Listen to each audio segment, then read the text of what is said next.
going to be freeform, and we're just gonna have we're just gonna have like a regular conversation like we always completely forget we're wearing headsets. That's just gonna happen. Honestly, yeah. Yeah. Okay. You know what? I'm just gonna put it like this. No, that's it's more comfortable. Yeah, it makes me feel better about myself. But I want to start off by talking about, initially I wanted to come into this talking about like something like, pretty laid back and easy, but given world events, I feel like it's only necessary that we talk about the ending to Smiling Friends. Yeah, that is. I see, that's not where you thought I was going. I see a correlation between the ending of Smiling Friends and the current Iran crisis. I think Zach and Michael are responsible. You thought I was going to start with Iran. Yeah, the president, the draft dodging coward, has full on said, without Smiling Friends, I never would have gone to it. Yeah. All right. So, genuinely though, what do you make of it though? Like the whole ending thing. Like, how do you feel about it? Dude, it's so disappointing. It's so fucking disappointing. Like, look, I understand. You've done something for so long. You feel like you've done enough of it, and you feel like you're repeating yourself. And that's what they even said. They said they felt like they were repeating themselves. They felt like they didn't have their heart in it as much, and I get that. Yeah. But at the same time, you were greenlit for 2 more seasons. You know what I mean? Like Adult Swim approved you guys for 2 more seasons. Like it's kind of ridiculous to me that they would just go, no, fuck you. Like, basically. Yeah. Fuck you. Yeah. That's basically what they said. Yeah. So I have some thoughts. I am extremely disappointed. You can move your mic lower if you want to. It doesn't have to be like right up against you. Okay, well, that's fair. Oh, yeah, that's fair. So I have some thoughts. Yeah. Okay, look, I'm very disappointed, but I have to remember that I'm disappointed from a consumer standpoint, right? Zach and Michael have been online chronically since the Newgrounds days. Yeah, since the mid-2000s. The mid-2000s, right? So, and Michael Cusack, again, this goes back to the part where I'm saying, like, take what I'm saying with like a grain of salt, because this is all like YouTube, Wikipedia research. So right. I'm not trying to speak for Michael or Zach when I say any of these things, but it seems to me like Michael Cusack has been involved in a lot of like Adult Swim projects. He's had his own show, like before, right? And Zach does. What isn't Zach in? Jesus Christ! Like I was playing High on Life the other day. I'm like, holy fuck! Yeah, Zach he had a cameo in that game. He's in this game multiple times. Yeah, he worked with the Game Grump guys. He's been everywhere. Yeah. I think them going into like together to do Smiling Friends. First off, amazing collaboration, but I don't even think they expected it to be like as big as it got. You know, hell, even like the first season up through like I would argue like the 3rd episode of season 2, it was kind of like you had to know. You know, like how fucking great this show is. How funny it is. I wouldn't say it's a great show like Breaking Bad or something, but I mean, in terms of like adult animated comedies, I would say it's like one of the great adult animated comedies. Yeah, I put it up there. Like personally, this is a personal. I mean, compared to like modern day Family Guy, I mean, obviously that's not a high bar, but like genuinely speaking, I would see the best thing I've seen it compared to, and I compared it to myself, is like the heyday of Rick and Morty. Like in the mid 2010s, it wasn't until like about halfway through season 2 that people started to really like it gained that place in pop culture phenomenon. You know what I'm saying? It really took like the beginning of season 3 with the whole Szechuan sauce bullshit that happened, the Pickle Rick thing. I think Zach and Michael kind of I think they even said they don't want it to turn into that. This was supposed to be something that they thought was fun and funny. And it's like, I don't know if you paid attention to Comic-Con last year because, we're in the greater San Diego area. Don't dox us. San Diego's a big place. There's a lot of people. It's a big place. Yeah. I live at 42. No. Yeah, I know, right? His social security number is 36. Right? No. All the shit at Comic-Con. Dude, they had booths for Smiling Friends. Glep was on the fucking, the teleprompters everywhere. Damn, really? If you look at... And you could tell, like, Zach looked kind of uncomfortable with it. Really? Like, he wasn't like, ew, gross, but you could, like, he looked out of his element. It became so commercialized. Like holy shit. Like, what's going on? And right after that, we got the news that it was greenlit for seasons 4 and 5. And Zach and Michael are very hands-on with Smiling Friends. They still animate for it, which you can't say the same for like Butch Hartman with Fairly Odd Parents or Seth MacFarlane. Yeah. Even before he left Family Guy, he wasn't animating for it. He only animated, I think, like season 1. I think so. Yeah, he doesn't do that anymore. Yeah, Zach and Michael are still. He doesn't even write the show. He stopped writing around season 10. He's just a voice actor. Yeah, from what I understand. Yeah, and you can tell because the quality's gone down. Yeah, right. I think. I don't know. I'm thankful that they had like the gall to be like, look, if I'm not even passionate about it anymore, and I also don't want to hand it off to some other asshole who's gonna like bastardize and Flanderize my characters and like commercialize it like Rick and Morty, like let's just stop it now while we're ahead. I respect it, but from a consumer standpoint, I'm disappointed. Yeah, I think that's the part I've been like focusing on more since the news is just the consumer because it's like again.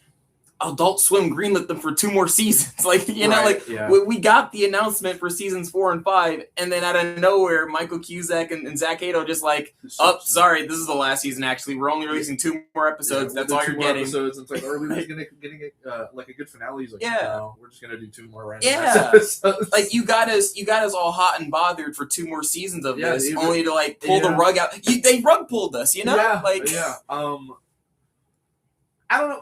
Maybe I understand it more from their perspective because, like, I create things. Oh, I understand from a creator perspective. Like, from a creator perspective, it's like, look, I wouldn't want to hand over my show that I've been, like, hands-on about, like, to some asshole, you know, or even to, like, a friend because they're not going to, it's not going to be the same, and then you're going to get, they don't want to end up in, like, the Smiling Friends 10 years. Was it ever good? Videos on YouTube? Like, yeah, exactly. Like, they're just quitting while they're ahead, and, like, I think it's because we're just not used to that because we're so used to whole like.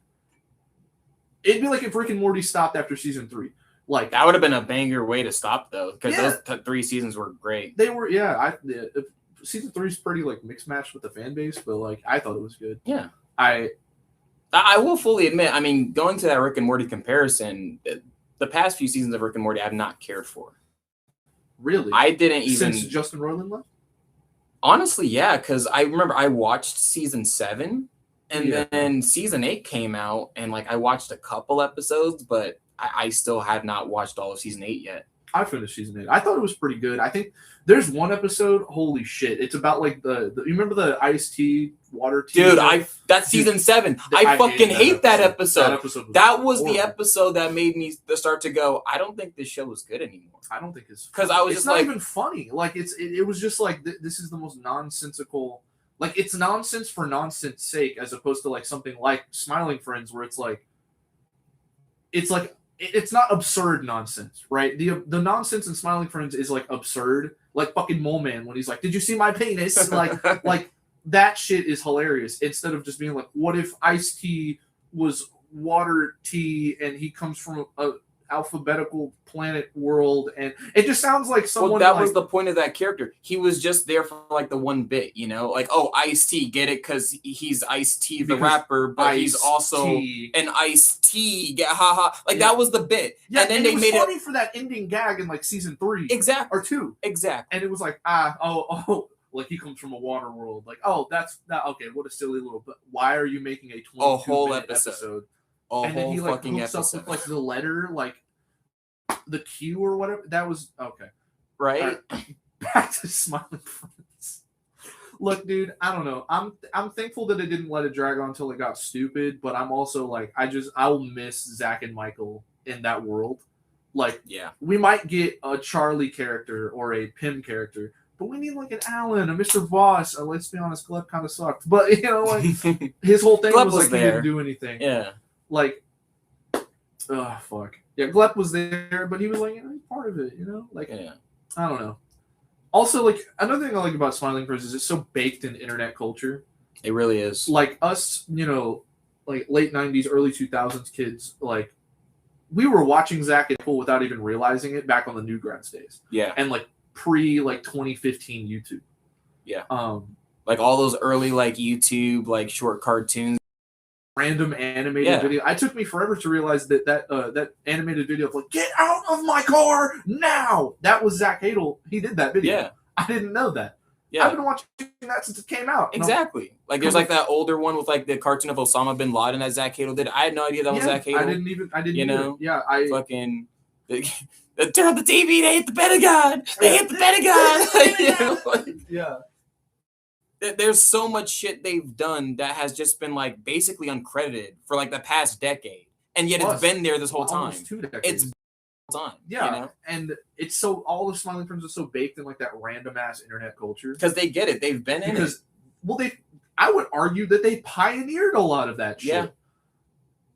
And we're getting to the point we're like, adults now, like 25 and under, under the barrel of 30. Yeah, and obviously Zach Hadel and Michael Cusack are older than us. Well, yeah, but they were, much older, 10 years older, I think. I mean, they would have been teenagers. That's what I'm saying. Those, Nickelodeon era days. And then they inspired, every kid wants to do what the teenagers are doing, and teenagers want to do like what young adults are doing, right? Mm-hmm. That now we're all switching places. Now they're older and they're like, we're not really into that anymore. And we're like, fuck, that's all we want. I don't know. I don't know. That's my opinion on the Smiling Friends thing. I'm sad as a consumer, but I'm happy for them that they not only had the balls, but they're just like, I'm not gonna get burnt out over this shit. Like it was supposed to be a meme anyways. Yeah. No, I definitely get it. I mean, takes balls. I mean, look, I'm nowhere near the creator that you are because you do music and you actually have made music. And obviously, I'm nowhere near the creator that Michael Cusack and Zach Hadel are. Yeah, but I run a pretty small YouTube channel. You've seen all my videos. Yeah, I'm in one of them. And and you're in one of them. Moisture 29, if you want to check it out. Yeah, right. Julian Morgan streaming everywhere.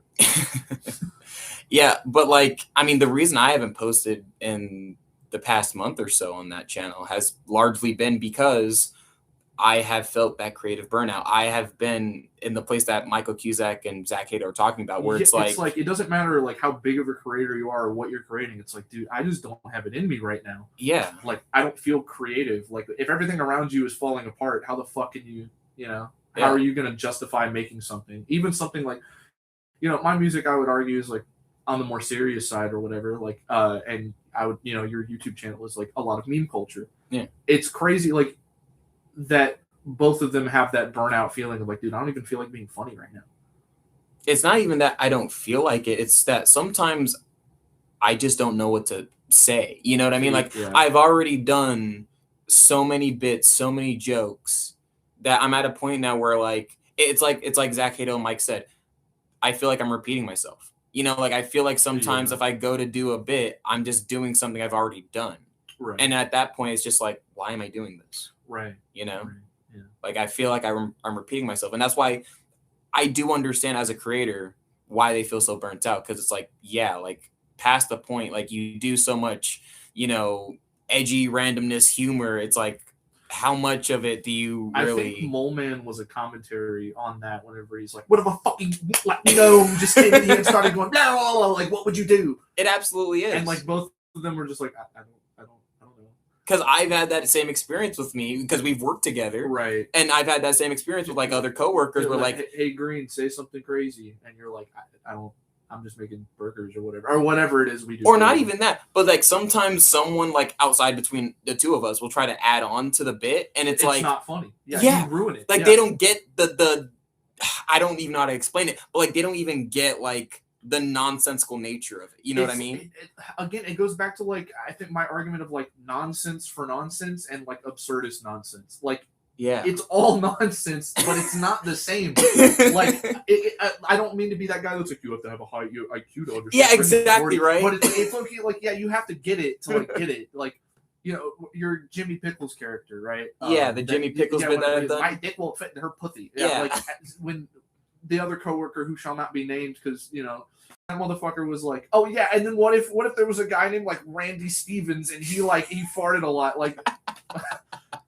that's not the same thing. I don't know how to tell you it's not the same What's thing. What's weird is that when you say it, it's actually kind of funny. Yeah, but if he did it, it's because I'm doing it and you can, it's okay, he's doing it for he's being stupid about the joke for comedy's sake. Yeah. As opposed to oh, you genuinely think that's funny. Yeah, exactly. Yeah. And I've had so many experiences with that. Yeah, no. Where it's not even just that coworker. It's been so many others where it's they try to add on to my bits and it's just you don't get it. Yeah, Like, just, like I'm not trying to say like there's like a fucking like math or fucking equation to understanding this. It's just like if you don't get it, you just don't. You just gotta have like the imagination, I guess. I don't know. Like I don't know. You have to like I think a lot of it comes from like we're like purists when it comes because we've seen and engaged in a lot of the same media. Yeah. So like a lot of our like what we found funny is like little kids morphed into what we find funny now, and I think our humor is just kind of like got molded the same way. Yeah. I don't know, because like we understand each other well, right? I would like argue, you can add on to bits that I make, and I think they're fucking hilarious. Yeah, like and vice versa. Yeah. When I was doing that entire bit, this was the last time we hung out, like many weeks ago. I talked about Cell Silverstein's the Giving Tree, and I talked about it being the grooming tree. Yeah. And you were talking about like what if the fucking. What if you applied that same logic to like Winnie the Pooh? Yeah, to Christopher Robin and the 100 Acre Wood characters. And Pooh was like, oh, Christopher Robin, let me smell your underwear or whatever the fuck. But then I was like, what if Eeyore would be like sensible about it? He'd be like, take your pants off. Yeah, you know what this is. Like he's the only one that doesn't try to hide it. Yeah, like I was doing, dude. You don't keep the mic that close. God damn it! You just put it down here. Sorry, but no, because I was doing the bit about all the Pooh characters trying to like convince Christopher Robin to getting them to take his pants off, and then you did the Eeyore bit, and that was just fucking hilarious to me because it's just like not only does that capture the character of what Eeyore is, but like you get the bit, you get what I'm doing. It's like adding on without ruining it. Yeah, anyone else would have added on in like a very like shitty way. Owl would have been like, hoo, let me smell your balls or whatever. Yeah, exactly. Like that's not funny. That's not what. Yeah, Owl would have been the cuck in the corner, being like, hoo, this is so fun. Hoo. It's like Rabbit would have been like, stop molesting him. It's my turn. Or whatever. But like you and I, we just have the same brain power. I don't know how to explain it. I don't. It takes two. I don't know. It really does. Yeah. We really are like Statler and Waldorf. That's what this whole podcast is about, right? Essentially, the Worthwhile Podcast on Spotify. Podcast. Yeah. So download this, or we'll find you. Yeah. I mean.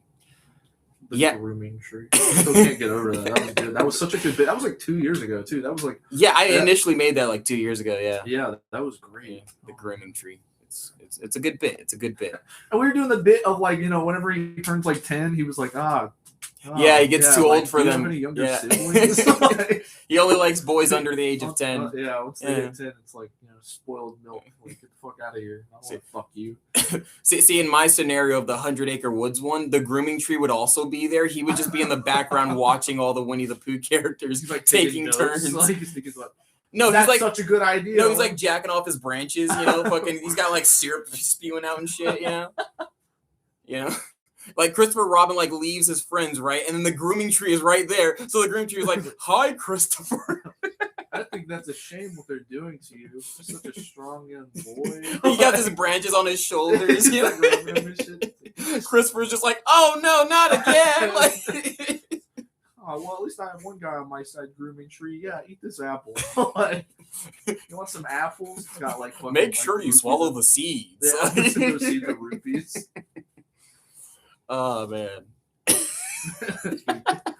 Eeyore just walking in the front, take your pants.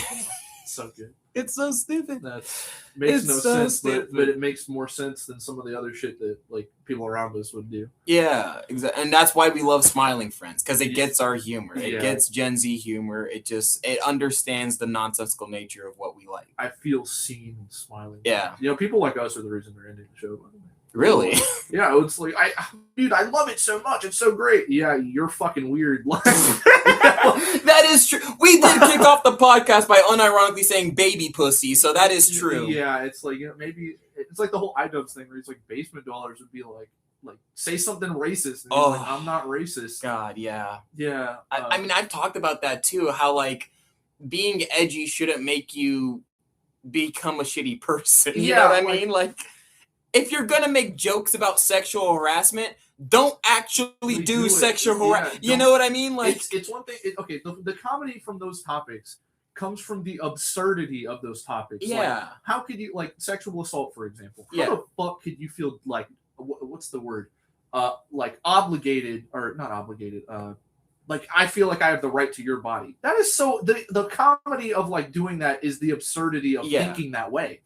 Not being like, oh, that's so funny, I'm gonna go grope my coworkers. Like, what? It's a bit. It's funny. No, that's not, dude. The comedy comes from the idea of someone having the audacity to do those things. That's what's funny about it. It's the same thing with like the anti-Semitic memes that I see get posted on Twitter, where it's like it's funny to me and you because we're not anti-Semitic, we're not racist. Yeah, no matter what you hear on this podcast, none of it is exactly. No, like you and I are like both like ideological, principle-minded, I would say left-leaning individuals. Yeah, like we do not have a hating bone in our body. But we still find racist jokes funny because of the irony of it. Yeah, it's like the absurdity, like how the fuck is someone lesser than just because they were born with different skin? What the absurdity is coming from, like, you're making fun of the person being racist, not the actual racism itself. Exactly. Racism is not funny. Racists are funny. Yeah. No, I mean it's like all those like South Park clips I keep seeing on Twitter that get posted by conservatives. Yeah, the too many minorities one, right? Yeah. And it's like Cartman's so based. You shouldn't be agreeing with Cartman. You're laughing for the wrong reason. Exactly. You should be laughing at Cartman, not with Cartman. I saw this TikTok, and I don't know the guy who made it, but he was like, white people who watch the Boondocks. I know why I'm laughing. Why are you laughing? Yeah. Is it because these kids are saying the N-word? The N-word's funny? Like the Boondocks, disclaimer, I'm white, so I'm just going to, I'm a white man, so a straight white man. Damn, why would you out yourself like that? Well, I'm doing it because I don't want people to be like, oh yeah, this black guy on this podcast is so based, and they're like pulling up a clip of me talking about, you know what I'm saying? Like, yeah. I don't have the right. I mean, they don't know if I'm black. Are you black? I am black. You're black, yeah. I hadn't noticed. Well, to be fair, you hear my voice, and yeah, and they're like, "Excuse me, upright, upstanding exactly. Citizen who definitely does." Oh, by the way, I'm Moist. He's Chris. We're like 20 minutes into this. I don't think we ever addressed who we are. Oh yeah. So you're going by Moisture? Yeah, I'm Moist. Yeah. Okay. All right. And you're Chris. Yeah. All right. Well, I was going to do a pseudonym too. That's cool. Do you want a pseudonym? You can still do a pseudonym. Yeah, we just cut the. I mean, Chris is a very generic name, though. Well, I was going to go by Julian Morgan so they could find my music. Anyways, Julian Morgan. So where I was going with this is, I'm white, so I don't speak for the African American community. I'm just going off of what I've seen online and speaking with you, someone who has experience with someone who is black, someone who's black. Yeah. And correct me if I'm wrong in any of these things, and I will shut the fuck up. Sit down and listen when a black woman is speaking. It's her story. It's her turn. Yeah. So the Boondocks has very clear messages of like the actual issues with the African American community. Am I wrong there? Yeah, absolutely. You should be laughing at the fact that they're like calling out those things by making the absurd characters do it, like Uncle Ruckus. Yeah. Or even I mean, Riley, him wanting to be a gangster, and Huey's always like, bro, you don't have to be like a gangsta mindset to be black. Like that whole like argument. That's why people like you, me, and like most black people laugh at that show. Where a lot of it comes from the white community who watch it. They're like, isn't it funny that he said insert racial slur here? Yeah, exactly. Yeah. Like Boondocks there's a lot more social commentary about the ideological issues and like cultural things to deal with the black community. And I think if you're aware of that, there's no problem in laughing at the show if you understand those issues. Because I even think as a white person, you could easily understand them if you just like did some research or talked to a black person. Like we've talked, I've talked to you about many issues in the black community. Yeah. Like I feel like you understand it well enough to where if you watch the show, you would get it. What I mean? Like it's at the point now. Like I don't feel like I wouldn't say social shame, but like. The Boondocks isn't the first show that I like go to bond with somebody over as a white person. Absolutely, yeah. Like, you ever watch the Boondocks? Let's be honest, most white people who watch the Boondocks are like, yeah, wasn't Stinkmeaner so funny? Yeah. Or like, Uncle Ruckus, how he hates black people. It's so funny, yeah. Yeah, it's like that you're missing the commentary. Yeah, like there's a lot of commentary. There's a lot of different episodes that like comment, have the good commentary on like the state of black community, a show for black people by black people, as opposed to something like the ignorance of black people, right? And they show that too. Yeah.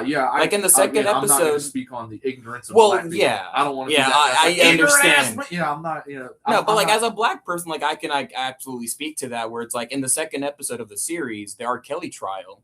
When they're outside the courthouse and they're talking to R. Kelly supporters, one of the things that I love that they do is that they draw this black woman in such a like stereotypical caricature way, and she's eating chicken, and it's like you can tell they did that on purpose because they're trying to show the ignorance of that character through the stereotype of the way they drew her. Yeah, it's like those kind of individuals. Correct me if I'm wrong here, because I'm going to say something very controversial. Those kind of characters that get portrayed like that, it's like, okay, well, if you want to be like, if you want to fit the stereotype, then you're going to fit the stereotype. Yeah, like even Scary Movie does like a stupid like. The stereotype of like, oh, black people are stupid, chicken eating, et cetera, et cetera. Yeah. Please don't clip me. This,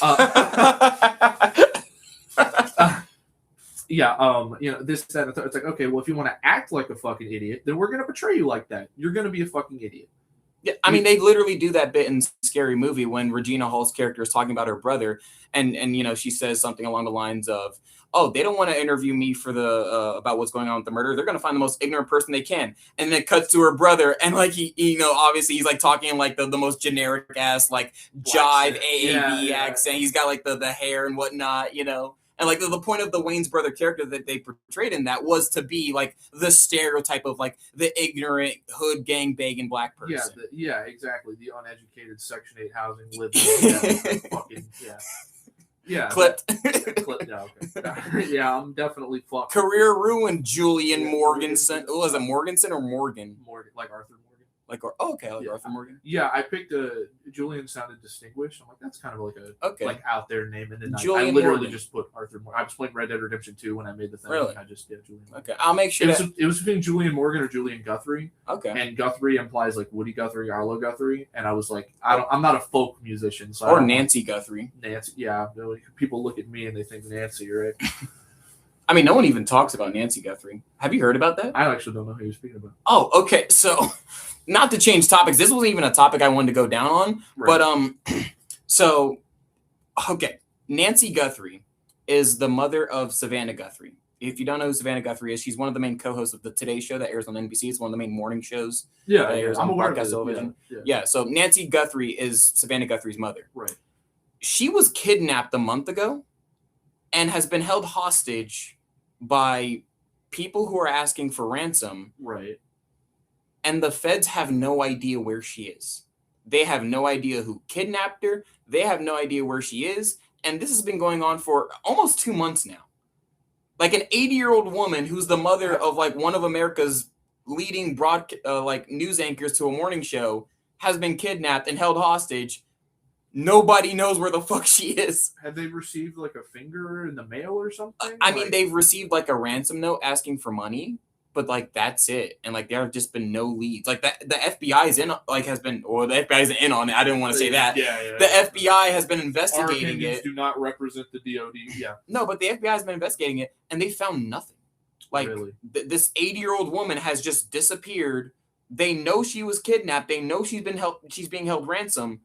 And just no one knows where she is. And what's weird about it to me is that, like, even before, like, the whole Iran situation popped off, and we're going to get to that, even before that, there was, like, very little news coverage about it. Like, I didn't even know who you were like, there's about. News coverage. You can find, like, coverage about it on NBC and whatnot. But, like, it wasn't, like, thrown out there. Yeah, like, it's not, like, it's not national headlines, which is kind of crazy. Suppressed, but it's not oppressed. Yeah, which is kind of crazy when you think about the fact that it's an elderly white woman who's the mother to like one of America's top news anchors. You know what I mean? Like it's just or like morning show. Yeah.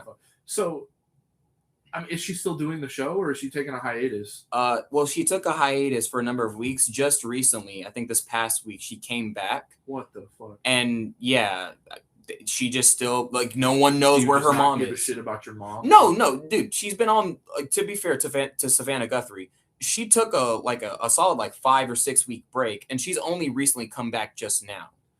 But they still don't have her mom, so it's like you don't care that much. Like, well, I think for her it's more about like my life can't stop because my mom is missing. It's not okay. Well, you can say like that sounds selfish. I think it's more of just like trying to get her mind off of it for the time being. Because like I could only imagine that must be very taxing to like.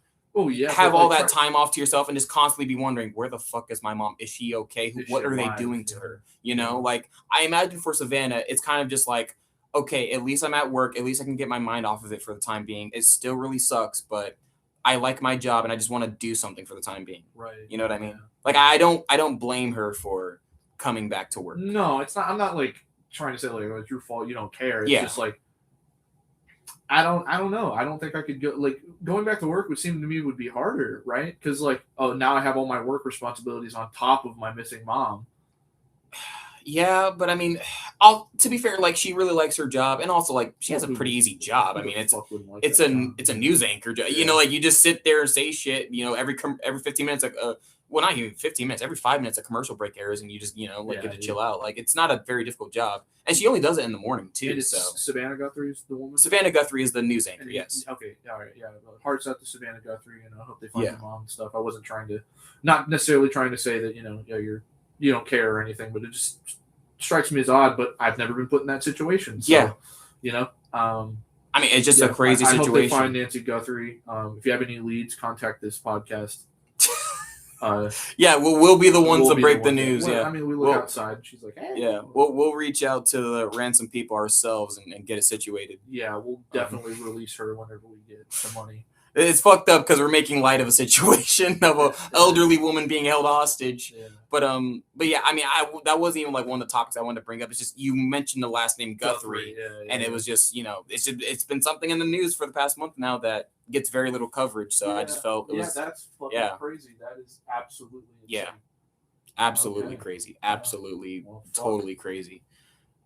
Even more crazy than the fact that we somehow segued from Smiling Friends to that, But I mean, that's just how this goes. Yeah, it's a freeform pod. It's literally it's a freeform pod, man. We're just talking to talk, just bullshit. We're capturing our thoughts, really. We really are, and we always used to do this. We just never recorded it. Yeah. But I just think this is kind of like fun. It's it's a little new. But that week when you got transferred out of your apartment and you were with me for a while. Yeah. At the place. Yeah, I remember. Yeah, we would just stand by the water cooler and talk for hours. You'd be like, "Why aren't you working?" You'd be like, "Shut up, we're talking." Yeah, exactly. Because we're talking. That's why. And the training you were giving me for that job position wasn't even that. It wasn't even that intensive. Didn't take a week to do. Yeah, like it was very. Oh, excuse me, I just burped. Yeah, it was very easy to It was very easy to do. Oh, hold on, here, I forgot to show you this. Oh, you want to show me something? It's Ego Trip by John Michael. Oh yeah, I gotta go to our place of work where he also that's one of our coworkers. He released this record last year called Ego Trip. John Michael and Anthony James. Not suitable for all ages, but it is a fantastic record. I finally got my copy on vinyl, and I'm gonna have him sign it. He's a very good like R&B hip hop artist. Or maybe not hip hop is the way to. R&B is the best. R&B is probably the best way to describe it. Very like early 2000s Kanye sounding. Very much so. Yeah. It's very it's a very good record. Give it a listen if you haven't already. Go show him some love and also me some love. Julian Morgan streaming everywhere. Yeah. Show Chris some love. He's Julian Morgan. Yeah. I'm the pseudonym. I'll explain the pseudonym in person one day, but for now I can't. Yeah, absolutely. I mean. Yeah, man. Like when you still told me that story, that one of our coworkers was an artist, and that he got signed and had a whole album. Yeah. Like that was just mind blowing to me. Yeah, I actually said that mind blowing to me because I feel like I'm behind. Yeah, I'm independent, so I kind of prefer the independence right now. I know I'm not doing anything too serious. It's more so for fun to clear my hard drive, things like that. But I mean, you have a lot more freedom now than when you and I were working together. Oh yeah, We were recently. I took a medical emergency leave kind of thing, and I had to step away from our job, and I'm put in a different position now. So it kind of leads to us not being able to talk, but things like this podcast will come out of it. And that's kind of the point of this pod is that we're not able to catch up as much. Right, and we can review our past conversations. Yeah, and you can clip me saying things about the Black community. I can only imagine that's going to be great. Like, Julian Morgan says what? Yeah, I know, right? Cancel his ass. Julian Morgan exposed. Racist. Exposed. And it's like a picture of me in the Bigfoot pose. Like. Yeah, well, you know what's funny is, because I plan on flying out for a new job position that I just got. Yeah, and I'm going to Puerto Rico. Yeah. You can. Yeah. Do you still have Lopez on that picture? Do I still? Oh, Lopez. Yeah. I forgot who you were talking about. Yeah, one of our coworkers a couple years ago, Moisture here, would piss him off. Implying that Puerto Rico isn't real. Well, it wasn't that I was implying Puerto Rico wasn't real. I was downplaying Puerto Rico's culture and acting as if they were no different than another state basically. Yeah. And he was like, "I his own culture." And he's like, "Oh yeah, what currency do they?" Yeah. Well, who's your president? You're so independent, huh? You have so much culture, huh? Oh, what country are you part of? Oh, it's a territory. Okay, so it's America too. That's what you're telling me. All right. I would deliberately downplay his culture every time he'd bring it up. Yeah, right. He would get actually mad. He would get actually pretty pissed off. You would get pretty pissed off. Which, that just goes back to the absurdist humor. It's like, no, do we actually think that? No. It's just your reaction is funny. I acknowledge Puerto Rico absolutely has its own culture. We've been rage baiting since before the term was popular. Yeah, I'm no different than Charlie Kirk. Man, fuck our boss. All my homies hate our boss. Yeah. I used to say shit like that all the time. Yeah. So, moving. I feel like you were gonna segue, and then I was just derailed it because I saw it and I was like, oh shit. No, I was just saying because since I'm going to be leaving pretty soon for that job I'm going to be taking in Puerto Rico. Right. I'm gonna have to go through the TSA check line, obviously, and I hate. Is it going to be different because you go to another country? Well, not. You dumbass. Well, we just talked about Puerto Rico being a territory. Yeah, that's fair. But so the TSA laws are the same? Also, they don't treat it as like... generally speaking, they are kind of the same. I mean, because keep in mind, 2 years ago, I went to Singapore. That is a different country. Puerto Rico's not a different country, but that is a different country. And when I went there, I had to go through TSA. It was the same rigmarole. It wasn't any different. Oh, okay. I didn't know if there was extra security measures. Yeah, but no. I've never been to another country. Oh, really? Yeah, I've never. Well, I mean, with our job opportunity, we went to Mexico, but we weren't allowed to leave the compound. So. Oh, you didn't leave? Okay. No. Yeah. Remember whenever we? What? What are you saying? Well, I'm trying not to give away what we do for a living, so Oh, you want to be vague about our jobs? I get you. Yeah. Well, we have been vague about our job. You said a job. I mean, you could say what were you implying? You remember whenever we don't say it, but whenever we took that work trip to Pascagoula, Mississippi? Yes. Yeah, and then we had to come. We went to Tampa after that. Yes, I remember that. From Tampa, we had to go through the Panama Canal. Oh, and on the other side of it, we had to stop in Mexico. Yes, I remember now. Yeah, and we didn't get to go out in Mexico. And we didn't go out in Mexico at all. Our job restricted us from being able to do that. But, technically I've been to Mexico. Yeah. But not really. I think we can loosely, I'm not going to fully disclose what we do, but I think we could loosely say that we work closely with the U.S. government in some capacity. You see, I was going to refrain from saying that because we saying a bunch of fucked up shit. So what do you want to say? I can clip this out. I was just going to say, for work purposes, I was just going to leave it as vague as possible. If you want to connect the dots. I'll clip this out. Yeah, if you want to connect the dots between, Pascagoula to Tampa to this, that, and the third, you could probably figure it out, but who the fuck is listening to this anyway? Right, exactly. Right now. That's true. But I mean, you still want to get it clipped out. Yeah, just in case. Because we've said a lot of things that don't reflect the DoD. Especially since we're going to talk about Iran. That is also very true. Yeah. So I'll make sure the segment gets cut out. Don't worry. But no, the reason I had brought up Puerto Rico was because, obviously I'm going to have to go through the TSA. Right now, the DHS is not funded. The DHS is shut down technically. Oh, I didn't know that. Yeah, because Congress. So this is a weird thing. Congress passed a bill to fund the government. This was back in January, but it didn't include the Department of Homeland Security. That was considered to be a part of a separate bill, and that bill has not passed. I did see that what's-her-fuck I think she got fired. Kristi Noem? Yeah, she got fired. Yeah, she got fired because apparently she had wasted $200 million on ad campaigns. Yeah, probably shooting balls or something. Yeah, which is very funny considering the episode South Park made about her a number of months ago. Yeah. So yeah, Kristi Noem, the head of the DHS, was recently fired, and they've been shut down since mid-February.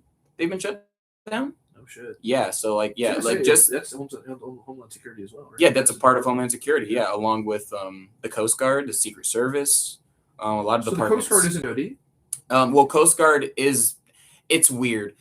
Historically, they always were, and they still technically are. But ever since the creation of the DHS 3 under President Bush, they have been considered a part of the Department of Homeland Security. It always struck me as like the National Guard in that sense. It's like it's military, but it's not military. Yeah. Like now during wartime, the Coast Guard would be a part of the Navy. But the thing is, there's never going to be a war that comes here. So, You know what I mean? Like technically we were at war, right? For like 2 decades with Iraq and Afghanistan. Yeah. But like those didn't really count. So the Coast Guard was like still a part of the DHS, and they're still a part of DHS even now with Iran, right? Unless by some fucking miracle Iran ended up sending their navy towards us, that would change everything, but that's never gonna fucking happen, obviously. Right. Yeah, so but the reason I brought that up is because I'm gonna have to go through the THS line, and those motherfuckers aren't getting paid.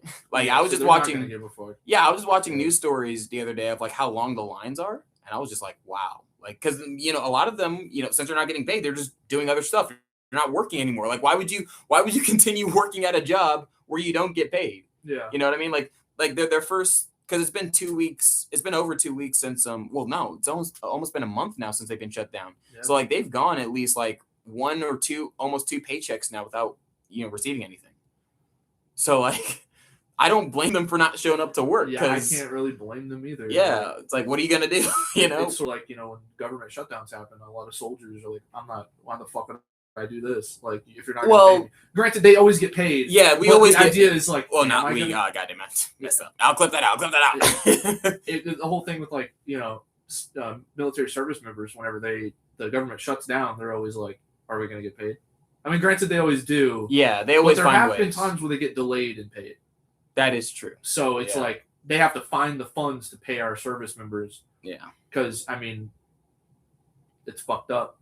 It's not. Yeah. You can't expect me to fight for liberty and freedom and you're not going to pay me to do it. Yeah. I'm not just going to do it out of the kindness of my heart. Otherwise, I'll go work at fucking Taco Bell. Exactly. Like if they told me to do some you got to like do all this paperwork and coding and shit, I'm just like, bro, if I'm not getting paid, why would I do that? That's ridiculous. Like, either getting paid or I get something out of it. Like, I mean, it's like any other job, right? Like, it's like, why would you work a job where you don't get paid? Yeah, I mean, unless it's like something good for the community or something. I don't know, what they call volunteer work. Yeah, volunteer work. This isn't volunteer work. This is a career. Like, I'm not. Yeah. It's like you're doing it to make money. Everyone does jobs to make money, and it's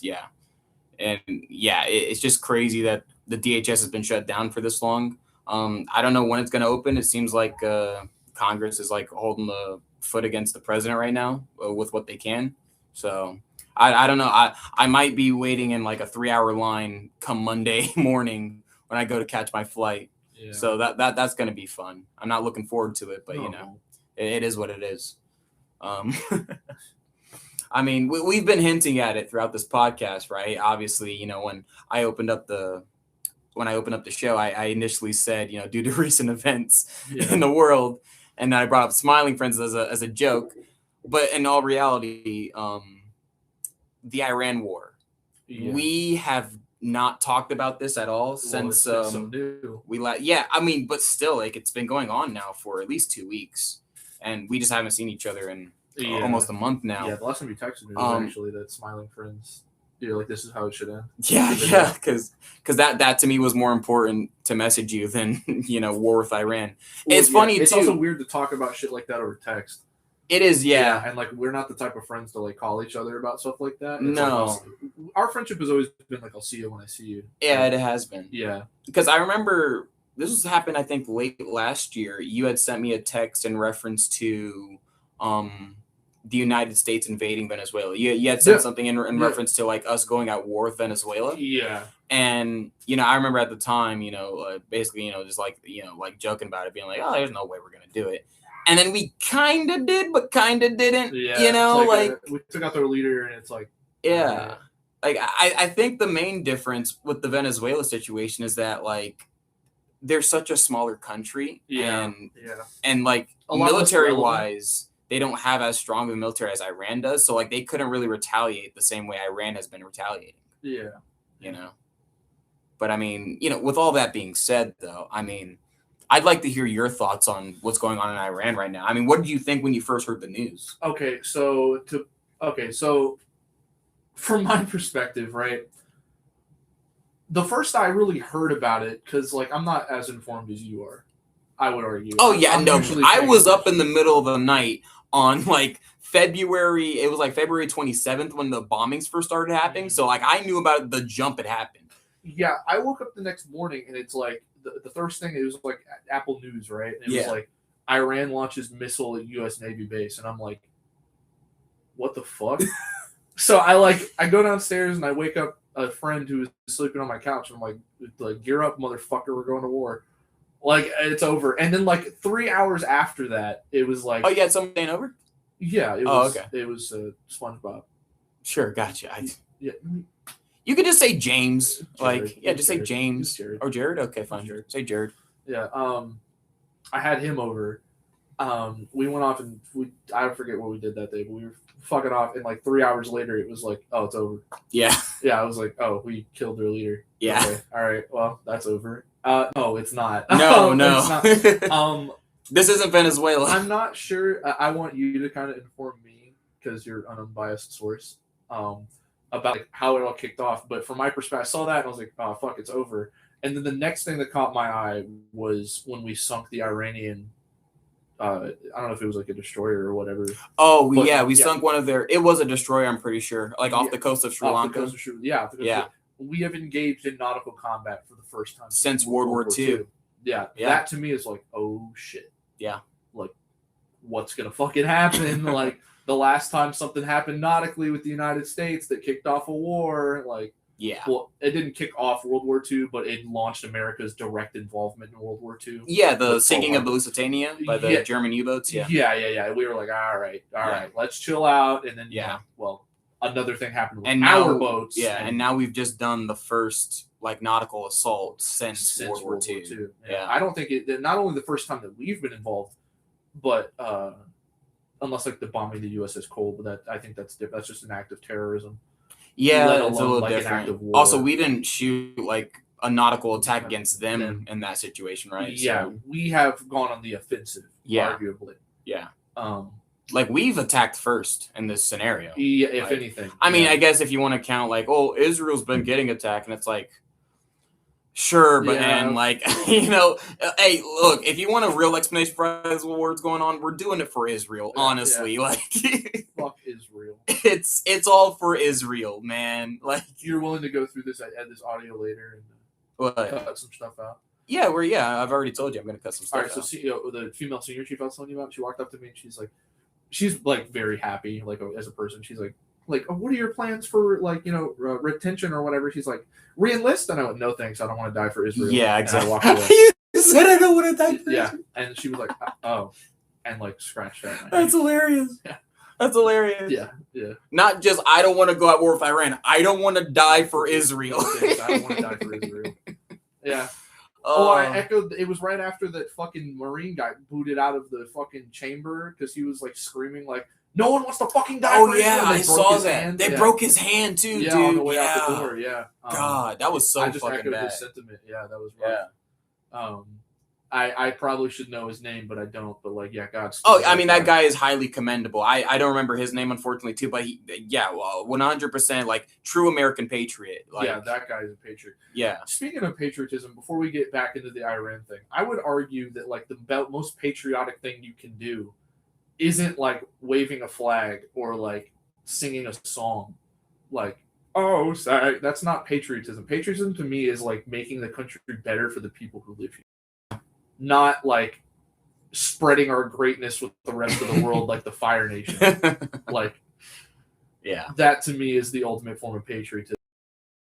People speaking up for the little man. Like, I mean, unironically, America first, right? Like, well, I know that sounds fucked up when you say but genuinely, genuinely though, like we, not America first, Americans first. Yeah. And by the way, I'm not just speaking about like white people, like white. I'm speaking, all Americans. Yes, all Americans. Black, white, yellow, doesn't matter. Black, white, fucking purple. That guy Gene from High on Life, he's an American. Yeah. Back to the Iran thing, to get back on topic after all those side tangents. Yeah, so I think it's fucked up, and we're only doing it for Israel. Yeah. I was kind of hoping you could educate me on the finer details about what's going on, because it just makes me too sad. Like, I just can't. Yeah. It is very sad.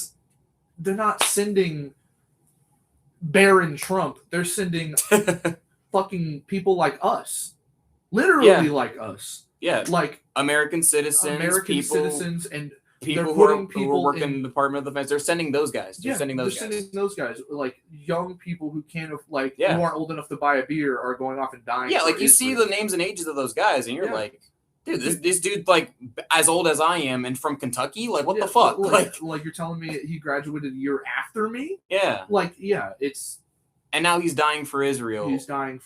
All because we just keep fielding loyalty to this country that, for honestly, for a large part doesn't really respect us. Like, let's be honest here. Yeah. The Israeli government, Benjamin Netanyahu in particular, does not respect American foreign policy. He does not respect American politicians. No, he's just in with our current president. Yeah, his entire mindset is this ideological Zionist supremacy over the Middle East. Yeah.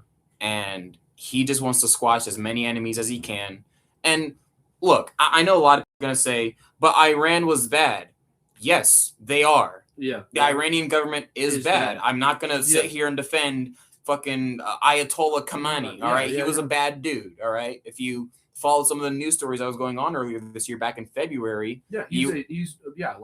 I wouldn't say he's Hitler, but he's not very much better. But he was an authoritarian. He killed people who disagreed with him. Like, he killed like a whole bunch of people. Yeah. Thousands of protesters died. Yeah. Under his orders. Yeah. And it's been like this for years. Yeah. You know.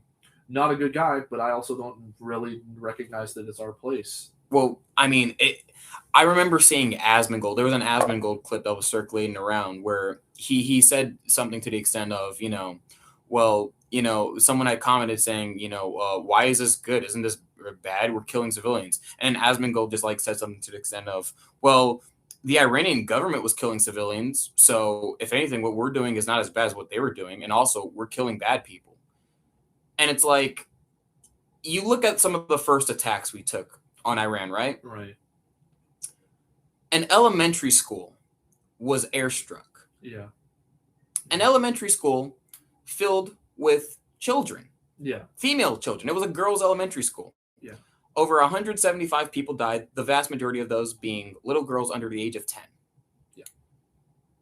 And thanks to a recent U.S. government investigation into it, it was determined that the missile that struck it was in fact launched from us. It was launched from a United States DDG destroyer group that was parked outside the Gulf of Iran. In what universe, and I'm not defending the Iranian government, but in what universe does bombing a school and killing children under the age of 10, hundreds of them, mind you, right, equate to being liberating to the Iranian people? You know what I mean? No words. We're liberating them. We're freeing them from their dictators. We just bombed a school filled with nearly 200 kids. Yeah. Like, what? Yeah, but they could have grown up and been bad people. What the fuck are you talking about? Yeah, like it's insane. It's like, I just don't understand how you can justify that in your mind.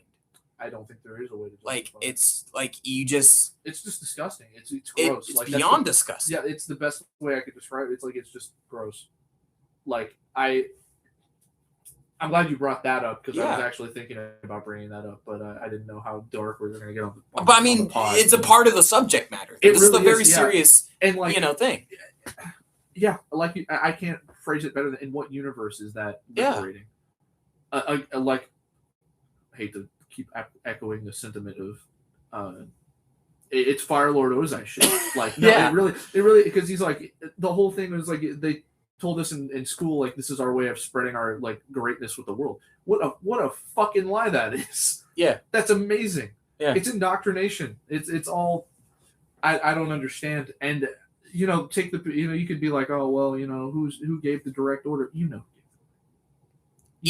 I even said this the day it happened to another friend of mine. I had said that even if that struck was done by Israel, right, we're still just as culpable for it. Yeah.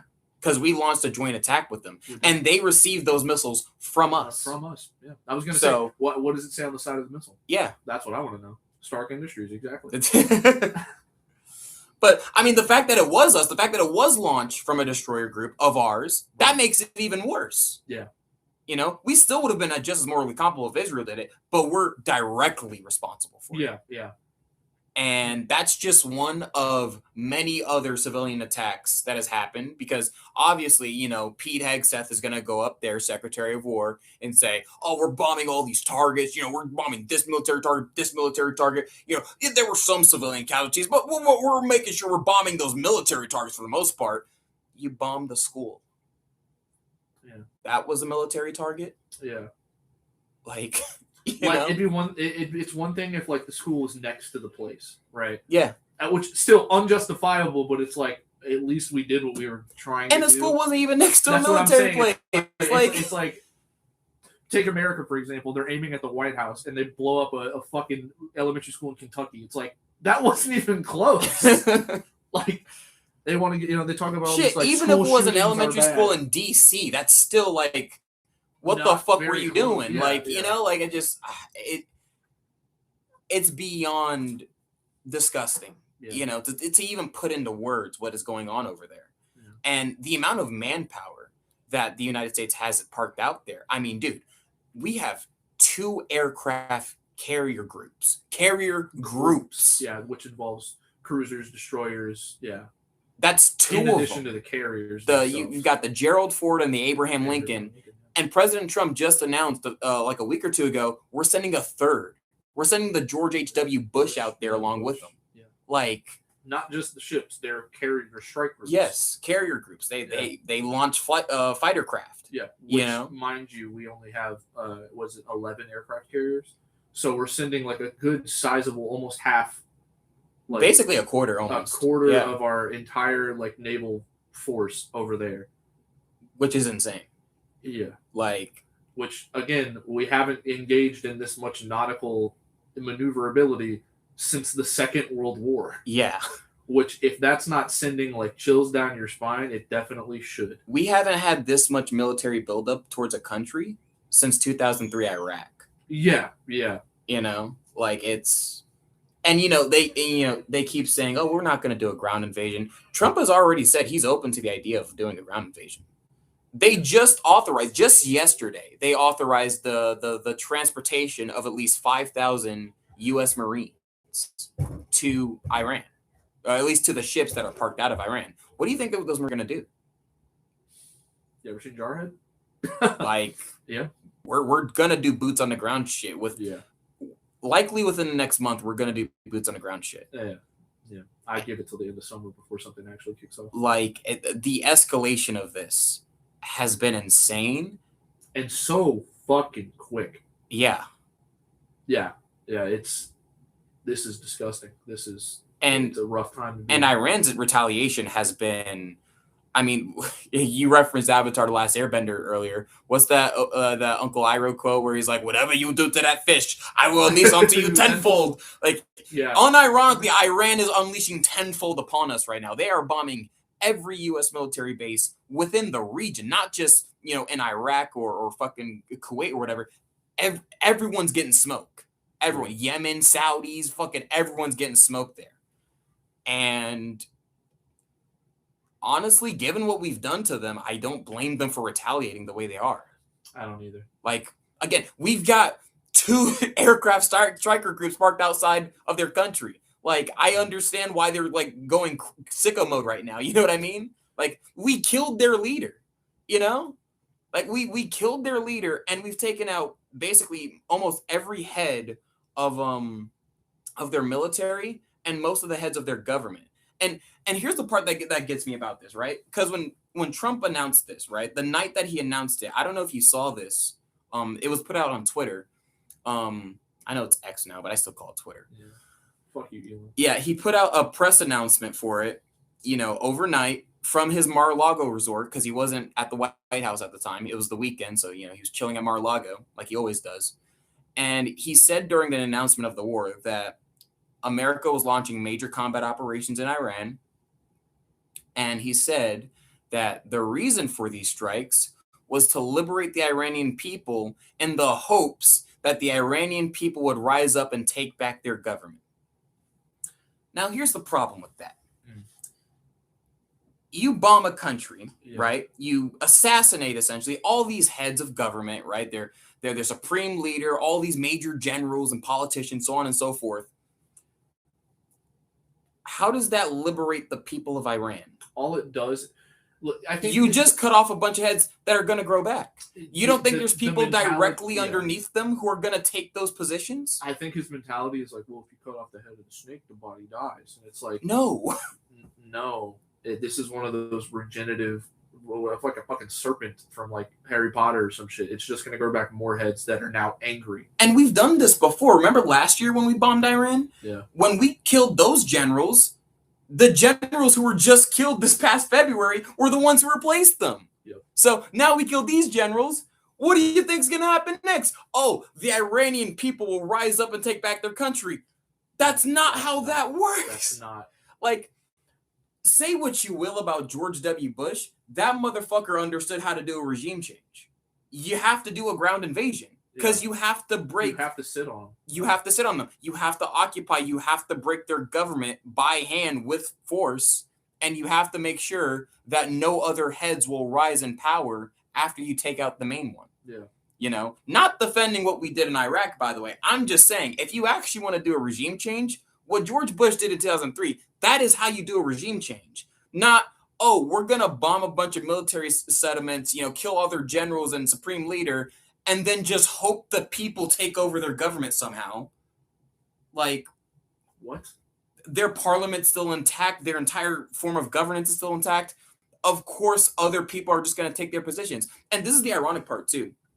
Because Trump was interviewed in the White House like a week or two ago about, who would be the next person to succeed, Ayatollah Khamenei, and he had talked about how the worst thing that could happen in Iran is if someone as bad or worse took Khamenei's spot. Guess who the new supreme leader of Iran is now? Who is it? It's Al Khamenei's son. It's his son. And his son is more of a hardliner than his father was. Also, get this. When we bombed Iran in our initial joint venture attack with Israel, right, just a little over 2 weeks ago, when we launched those strikes, not only did we kill the supreme leader, we killed the supreme leader's wife. So the son's mother, both his parents. We killed his wife. We killed his son, and we killed his sister. So this motherfucker is now the supreme leader of Iran, and he has lost all of his immediate family. We've just put someone far worse in power of Iran than his father. With a lot more to, not only a lot more to lose and a lot more. He's got nothing to lose. We took out his family. Yeah. He's got no wife. He's got no sister. He's got no son. His parents are dead. This motherfucker is crashing the fuck out. And I don't blame him. I wonder why.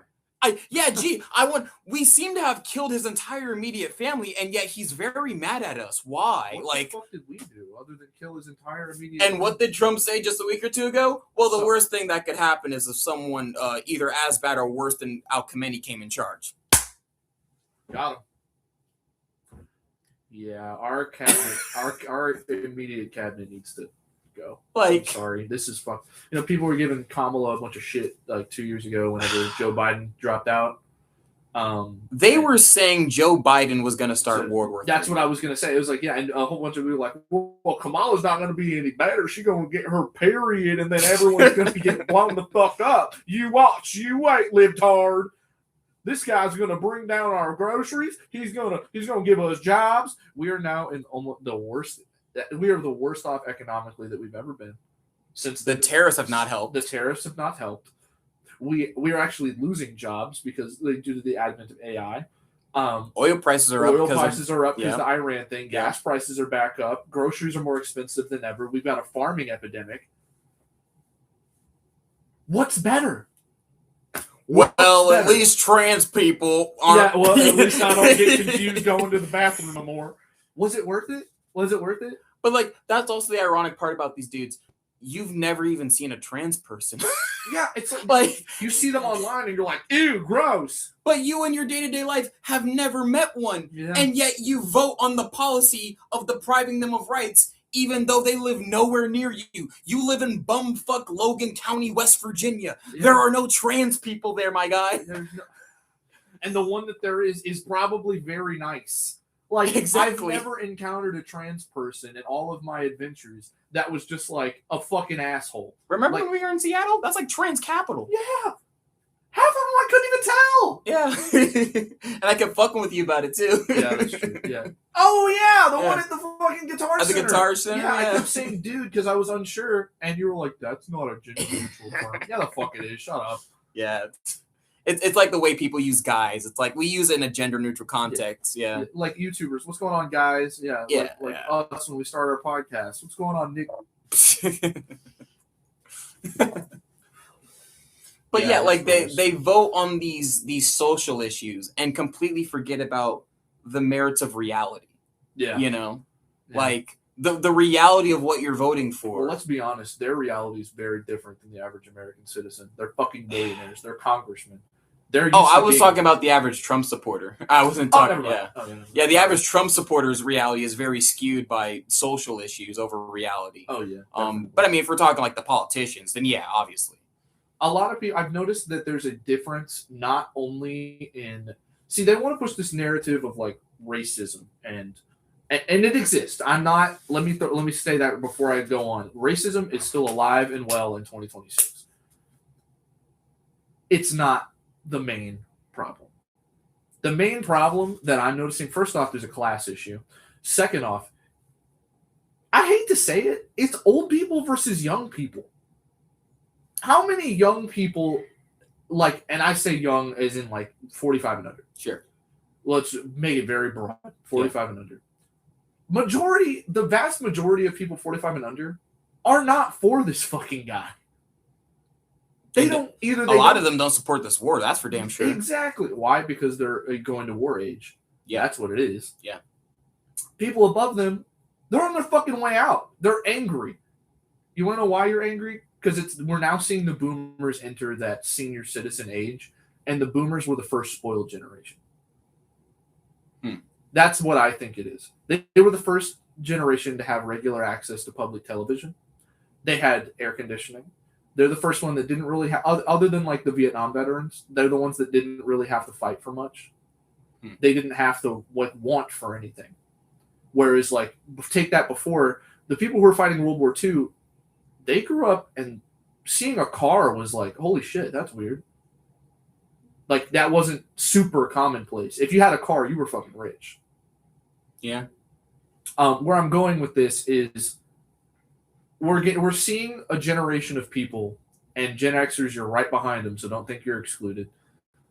A generation of people who are painfully nostalgic for the way things were when they were kids, and they want us to experience the same things. But the things they experience, they're looking at with rose-colored glasses. The red flags such as racism, class issues, running on the term of making America great again, Reagan. Yeah, they're for it because they don't understand the way the world is changing. So they want to take, this guy, not only is he in my age bracket, but he's saying all the things I want to hear without, like you said, realizing that the reality of their situation, like the reality of like trans people, what does it fucking matter? It's not your genitals. Yeah. You're not the one mutating yourself okay, that sounds pretty trans. Yeah. It does sound a little phobic the way you're saying that. You're not the one that's going through an identity crisis. Also, just most people don't interact with them because there's not that many of them. Yeah, Well, it's like you're caring about an issue in which the issue isn't something that even affects you because you've never experienced it. You've never seen a trans person in your life, and yet you still are worried about trans people. Yeah. Like, that's crazy to me. Yeah.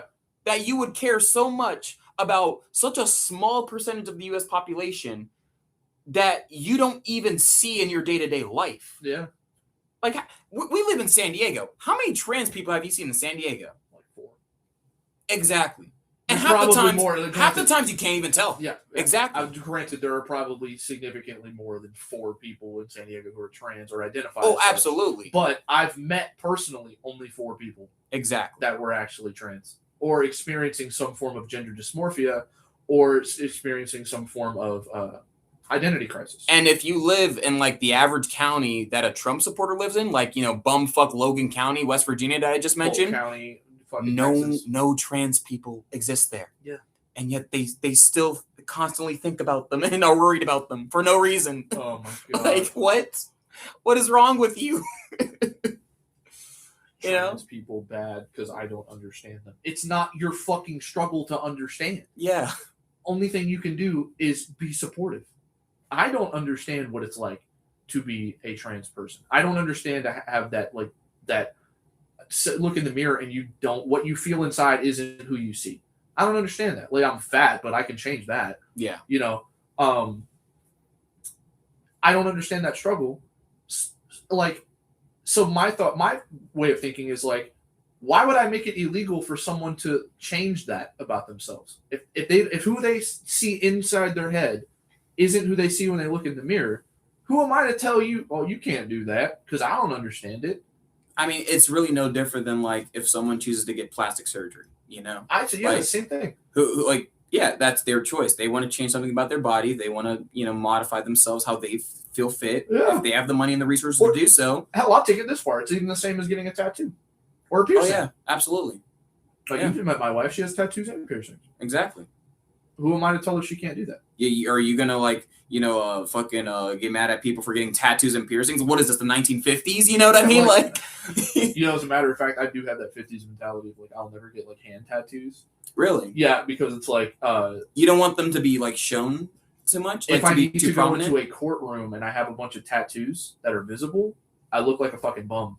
Like that's what I think. Okay. It's like I feel like the judge is gonna look at me and judge my character based off of my. You know what I'm saying? I mean, historically, tattoos were, heavily associated with prisoners. Yeah, exactly. So, that's the thing. Yeah. Like, look at all these. We've grown enough as a society to understand that anyone can get a tattoo. It isn't just something you get from being in jail or being in the military. It was seen as like a brand. Like, you're part of this now. This is your life. As opposed to like, wow, that's a cool thing. Yeah. I want to look at that every day. Yeah. Yeah. I think you just have like a little bit of a backwards. Well, my dad's a boomer, so yeah, you do have a bit of a boomer mentality. I'm like, I'm gonna get a hand tattoo. Well, no, I'm not. I think hand tattoos. My wife has hand tattoos. I think they're cool. Me personally, there's just like an anxiety I have around it. Like, I get you. I don't want to do it. Also, like, it gives me if I need to present myself in such a way where it's like I need to look like clean. It's a lot easier to just put on a suit. Yeah. And then it's like, you have no reason to judge me other than the content of my character. Yeah. You know what tattoos I find crazy? Throat tattoos. Asshole tattoos are crazy. There's asshole tattoos? Yeah. What? Cock tattoos. Yeah, there's a woman like... Well, cock tattoo, I can understand that one. That's still crazy, though. Yeah, it's crazy. No, yeah, people get their asshole tattooed. Like, or like the white part of their eyes tattooed. I guess if they're a shower, not a grower, they wouldn't have to be hard. But if you're not a shower, you have to, imagine being bricked up. Your tattoo artist just holding your dick in your hand. You're just like, every time you go soft, he's like, he just starts sucking. He's like, hold on. You good? All right. It's fucking hilarious. Can you like bounce on it for a minute? Bro's just got a bottle of fucking Viagra next to him. Like every 4 hours it wears off, he's like, oh, gotta take another one. God damn it. Why do you want the planets on this? I have to black out your whole dick. No, that's insane. I mean, but yeah, throat tattoos to me are crazy because it's like like on the throat. Because one of the new coworkers that we got, he has a throat tattoo like on it, like all over his throat. Oh, yeah. And like, I'm just like, bro, like, you like sat there and had them press a hot ass needle against your fucking neck? That's insane. It's not. Well, it's not hot. It's just. It's not hot. No, it's not hot. Oh, okay. It's like literally like thinner than a sewing needle. But you would still want it goes that in there. Like the reason it sounds like, or you feel like it would be hot, is like it's basically like taking a razor blade and like cutting. That's what it feels like. But you would still want that pressed up against your neck that for hours on end. Yeah, dude, I can't imagine. That's like some people get like a clover or something back here. I'm like, why the fuck would you do that? Yeah. Or like, as a matter of fact, one of my new coworkers has like Faith tattooed on her fucking neck, and I'm like, why? I don't know. But again, to go back to the thing, I would never make a law that says you can't do that. Right. Like, you can't get that tattoo there just because I don't get it. Like, I think it's weird, but like, it's not my place to tell you what you can and can't do with your body. I mean, this is always, and I've always like catered this to being sort of like a very libertarian mindset, because, you know, conservatives always love to like make it about like, oh, like we're trying to force this thing onto them. No, we're not. No trans people has gone to anyone and said, you need to abide by my pronouns and I'm going to trans your children. No trans person has done that. If you ask them about the pronouns, they'll tell you, but they're not going to like freak out on you. Of course, everyone. Did this 3-year-old call me ma'am? And they kill the baby. That doesn't happen. That doesn't happen. Now, of course, are there videos online that you can find of a trans person freaking out because they were called the wrong pronoun? Yes. Yeah, let's be honest. But there's also though, half of them are like not genuinely trans. They're not good people. Yeah. Those are bad people. It's like that Key and Peele skit about the gay dude who keeps like being like overtly sexual around his coworker. Yeah. And then anytime his coworker brings it up, the gay dude's just like, why are you being so homophobic? It's like, the problem's you, dude. You're just an asshole. You know like, what you're doing, yeah. Whenever you see videos like that of trans people freaking out, just remember, they're just assholes. It has nothing to do with the fact that they're trans. They're just bad people. Yeah, they just gave you, basically all they did was give like bad people a talking point. That's all they're doing. It's literally You're no different. Things harder for your own people. Like, it's literally no different than when me and you get into an argument and I just start calling you racist for no reason. Yeah. It's like, your race has not anything to do with the fact that you shouldn't fuck kids. Like, yeah, like I'll make like some ridiculous bad faith argument and you'll disagree with me. I'll just be like, oh, why are you so racist? Why are you being racist over? It's like, race has nothing to do with it. When we disagree and you'd be like, why are you disagree at work? And you'd be like, did you just say the N-word? Yeah. Yeah. Like, no, I didn't. I promise. It's like, I'm just being an asshole. Yeah, you're just being My race has nothing to do with it. It doesn't. You know? And it's the same thing with those videos you'll see of trans people freaking out or going crazy, whatever. It has nothing to do with being trans. They're just assholes. Yeah. And you know, the argument I've always made, right? Because, you know, the more recent talking point that conservatives have been using, you know, over the past couple of years now, has been the trans sports argument. Oh my God. And this, I'll fully admit, this is there might be an argument to be made there. And I'll fully admit, there is a difficult argument to be made with this, right? Yeah. You know, and, you know, Gavin Newsom, the governor of California, state we live in, you know, he was recently interviewed about this, and he said something along the lines of how the Democratic Party needed to be more culturally normal when it came to these subject matters. Now, here's the problem with that. By saying Democrats need to be more culturally normal, you're ceding ground to the right and saying they're right about these talking points. Yeah.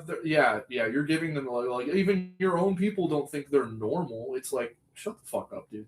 Like, and this has always been my argument about the trans sports thing, right? Because people have always said, well, it's a hard issue to campaign on. You can't really, you know, and genuinely argue to voters that it's right for a man to fight against a woman, right? Here's the argument. Most trans people do not do sports. And the very few that do, right, are under the age of 18. Yeah. So here's my stance on it, right? Because I have a very libertarian worldview when it comes to these kinds of things. Why is it the government's matter to decide who can play sports? Shouldn't that be left up to the sports organizations? That's a good point. Shouldn't that be left up to the schools? Yeah. Why is Congress and the President of the United States getting into the minute details of whether or not a 13-year-old boy can play in a soccer game for girls? You know? Why does the government feel the need to get into the minute details of whether or not a 15-year-old boy who's transitioning can compete in volleyball in a high school tournament? You get what I'm saying? Like, these decisions should be left up to the schools, and they should be left up to the sporting organizations that are hosting them. And if you as a parent have an issue with that, you bring it up to the school. You bring it up to the school council. You bring it up to your local school district. Without being hateful.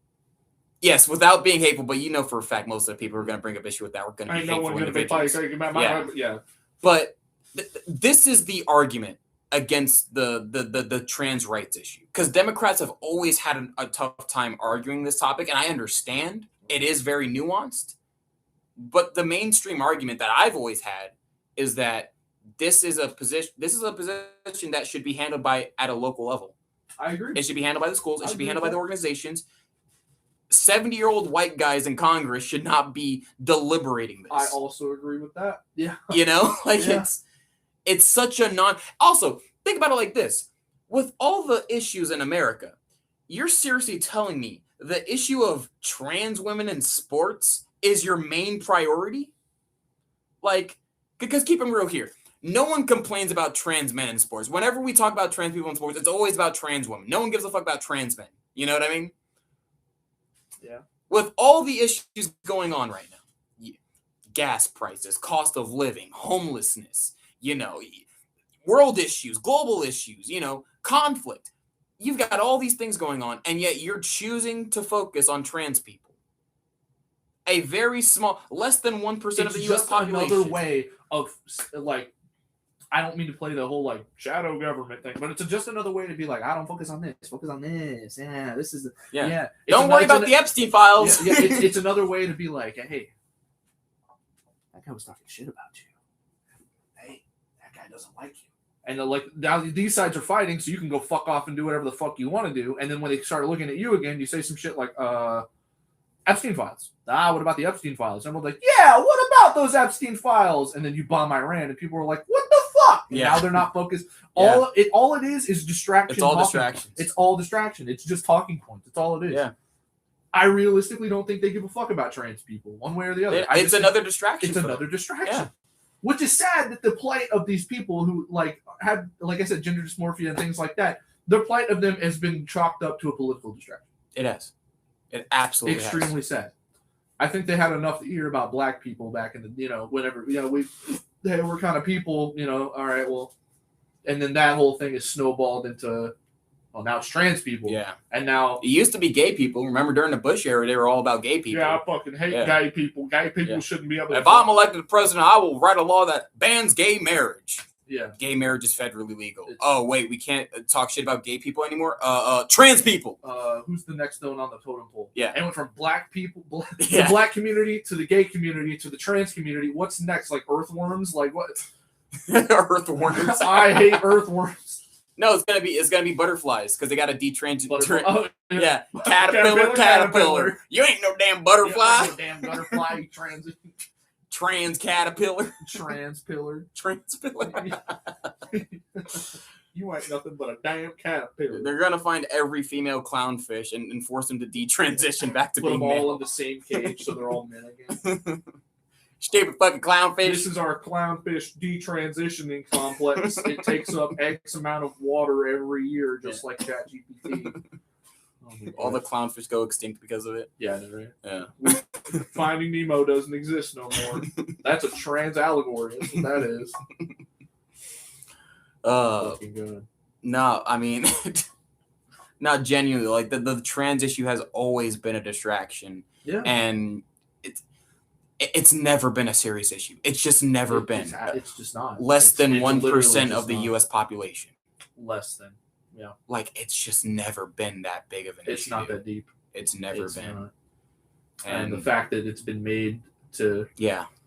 It's just gross. It is gross. I mean, you remember me back, I was relatively bigoted. Not bigoted, but I was more. You held more conservative beliefs. When we first met. And then it wasn't until I don't know, I started looking at shit that I'm wait. Yeah. Wait. All it takes is the thinking. Yeah. I was literally about to say a little bit of thought. Once you start thinking about some of these talking points and applying them in actual scenarios, you start to realize just how fucking stupid you sound. Yeah. But I just don't realistically think that's ever going to happen. I think we just need the boomers to die. That's just what needs to happen. Except for you, Paul McCartney, you can live, and Ringo, I guess. Like one trans person over the age of 18 that I can think, conservatives bitched about for the longest time was Leah Thompson. Thompson, she had beat Riley Gaines in their like swimming tournament or whatever at Penn State. Like, well, of course she's a man. She got flippers for feet. Yeah, and here's the funny thing: recently Penn State revoked Leah Thompson's win, but the NCAA still keeps her win on record. And here's the funny thing about it: Leah Thompson's win over Riley Gaines was 5th place. Guess what place Riley Gaines got? 5th place. So they both tied for 5th place, and now Leah Thompson has been taken off of Penn State's a record keeping in favor of elevating Riley Gaines to 5th place, the position she already had that she tied with Leah Thompson. Penn State. I'm sorry, if you go to Penn State, you can put this on my official record. If you go to Penn State or if you work at Penn State, fuck you. But it's like the only reason they recently did that was to capitulate to the Trump administration. And it's like, great, Riley Gaines no longer lost 5th place to Leah Thompson, which she tied with. Guess what it's all right, guys. She didn't win 5th place. She won 5th place. She wasn't the 5th. She wasn't the 4th loser. She was the 5th winner. Like what? What? It's the same position. Dude, what are you mad about? Why are you upset? Well, because fuck trans people. Like that's literally what. Because if you hear their talking points, they'll make it seem like trans women are just beating women out the wazoo. They're getting like first, second South place. Park episode with Strong Woman. Yes. And they're like, oh, this is everywhere. They think that's real, and it's not. It's not. It's not. It's so not real. Oh my god. It's like that just goes to show you how ridiculous it is. It's redonkulous. It is fucking crazy. Like you said, she went from 4th loser to 5th winner. Yeah. Like, congratulations. Congratulations, you fuck. Nothing was won. So wait, you're telling me she didn't win for like 1st? No. Oh, it must have been 2nd. No. 3rd? No. She tied 5th with another woman. Oh. Was she in the top? Was she in the top 5? Yeah. So she was 4th. No. So you're telling me you're upset that somebody got 5th place and tied with another person who just happened to be trans. So the whole like they're gonna start beating women at actual sports, and she didn't even beat all the women. Exactly. What the fuck are we upset about? Exactly. Like, what are we mad about? Well, because she beat the person in 6th place. So whenever they tied, they put her in 5th and put them in 6th. No, they both got 5th. No, they both got 5th. So why are you mad? Why are you upset about that? Well, because she's trans. Because I don't like where she goes to the bathroom. What? Like, I don't like, look, I'm a dog person, not a cat, but I don't think all cats should be banned because they shit in litter boxes instead of outside. Like, what the fuck? I really just equated the trans community to cats. Look, it's the same ignorant. Look, we are left-leaning individuals. We can say edgy, fucked up shit, all right? Okay? As long as I'm pro-black while saying nigger, I'm okay. Yeah, exactly. And I am. I'm pro-black, but I'm not. I'm not. You're never gonna catch me saying fucking black Republican talking points. All right, I'm not fucking Uncle Ruckus. Yeah, Latinos for Trump. Fuck you. Yeah, genuinely, yeah. Black people for Trump. You're exactly who they're talking about. Yeah, trans people for Trump. I don't even know what universe you're living in. You're just retarded. Yeah. Caitlyn Jenner, you're a fucking moron. You know what? Bruce Jenner. I remember I said that bit a while ago. No, I weirdly I respect the fact that you want to be called Caitlyn, but I also need you to respect the fact that I don't identify with fucking idiots. Yeah. So, like, I need you to be able to respect yourself because you're endorsing someone who's against you. I'm not you existing. I respect Bruce Jenner's accomplishments. I don't respect Caitlyn Jenner at all. Yeah. Again, it goes back to that asshole talking point. It's like, you're just an asshole. Like, you're just an you asshole. Being trans has nothing to do with it. You're just a shitty person. You're a bad person. And as soon as you realize you're a bad person, you're going to start saying, well, you just don't like trans people. I love trans people. Yeah. I jack off to so much trans porn. You have no idea. I think you're a bad trans person for supporting policies that are against trans people. I really thought that was going to get a laugh out of you when I said that. Oh. And you didn't. And then I'm on record just saying I jack it to the trans porn. So, all right, yeah, cool. Yeah. Wait, look, we've all done it. I'm not. You saw a trans baddie. You're like, I whip it out, jacket. You're not human. I'm not human. If you haven't. Yeah. all people should jack off to all porn. Yeah, I think you should jack off to whatever you want to jack off to. Children should jack off to porn. Yeah, wouldn't it have to be child porn?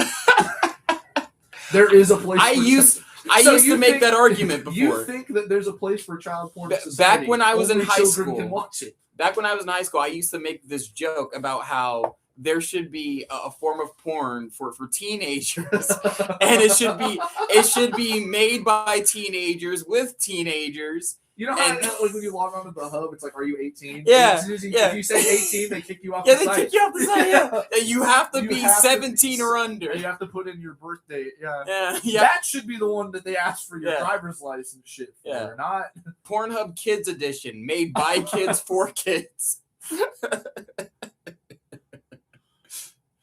Well, because you don't want kids watching grown-up porn, so, you gotta accommodate, that would be the place for the stepmoms. Yeah, the website will be run by kids. Everything will be run by kids. Once you're 18, you have to get off. You can be CEO from 12 to 17. Yeah, exactly. 5-year window. Yeah, well, when their CEO turns 18, he has to get fired and replaced by a 13-year-old. Yeah. So wait, is it like 17 and under, like completely under? Yeah, like 7.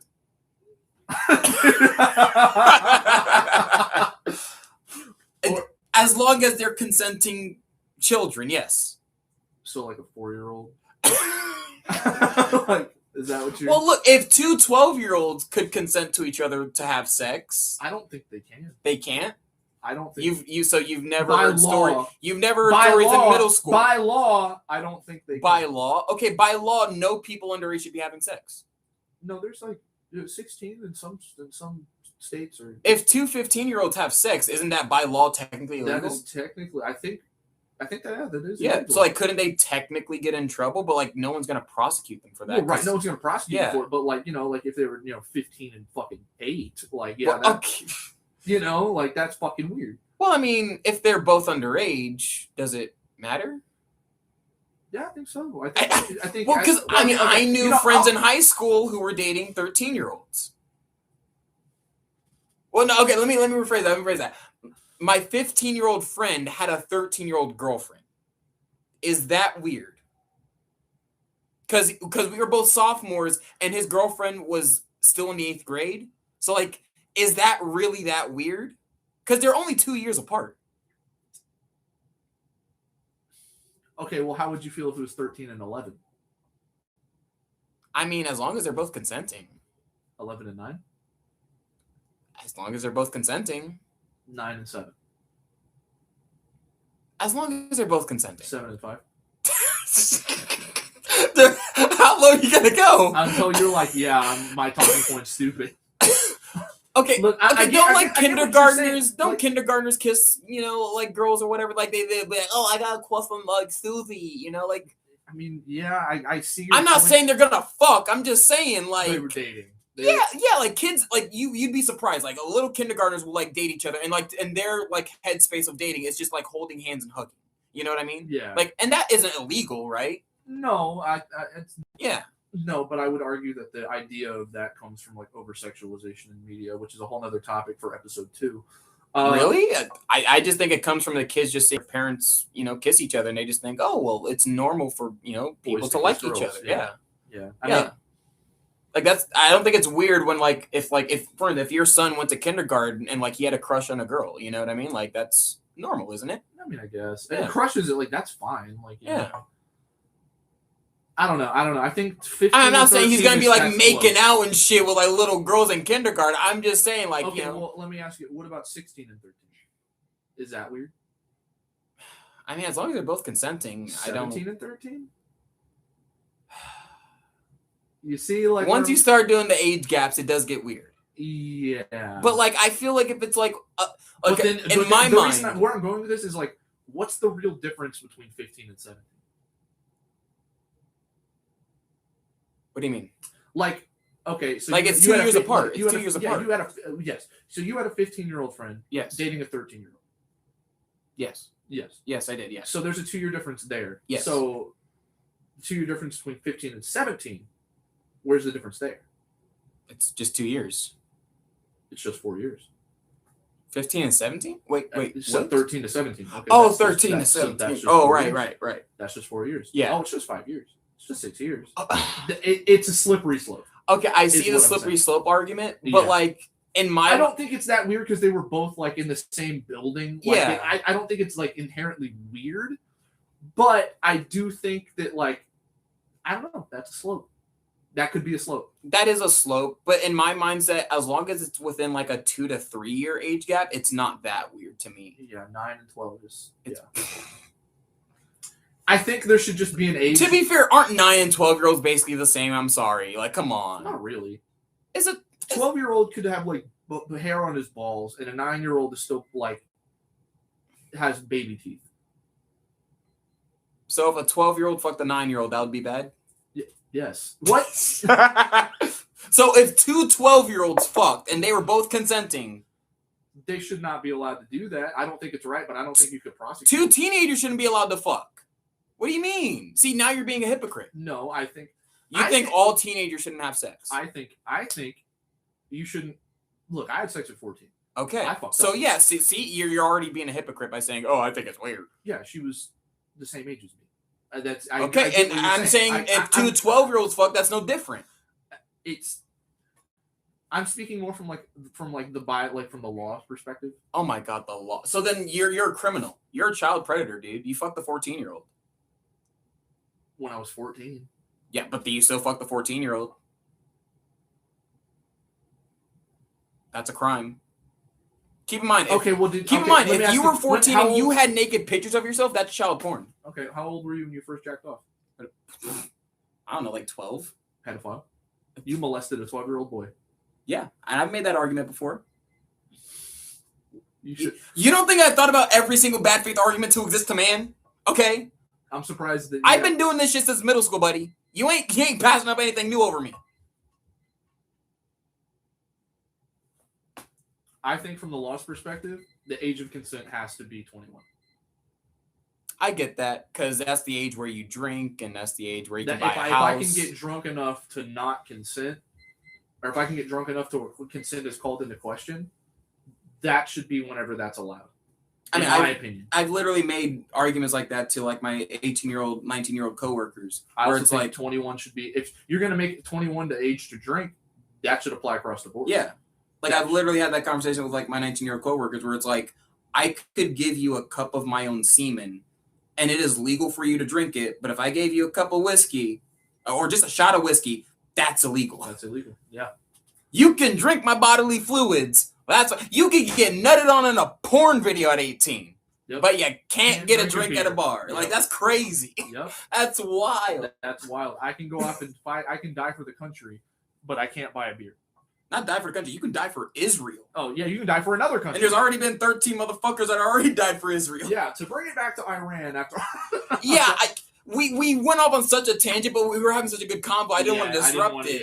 Yeah. But we did really go off on a tangent there. Yeah. It's fine, though. It's fine. This is meant to be freeform. That was rough. Yeah. Whoever's watching this to see our actual opinions is going to be like, oh my God. To be fair, we did give pretty good opinions in the beginning before we went off on a tangent. I think the last thing I have to say about it, because I think we've touched on every topic that's pretty much happened thus far. Yeah. To say, well, we still got a few more to go, but yeah. Oh shit! Like other topics excluding Iran?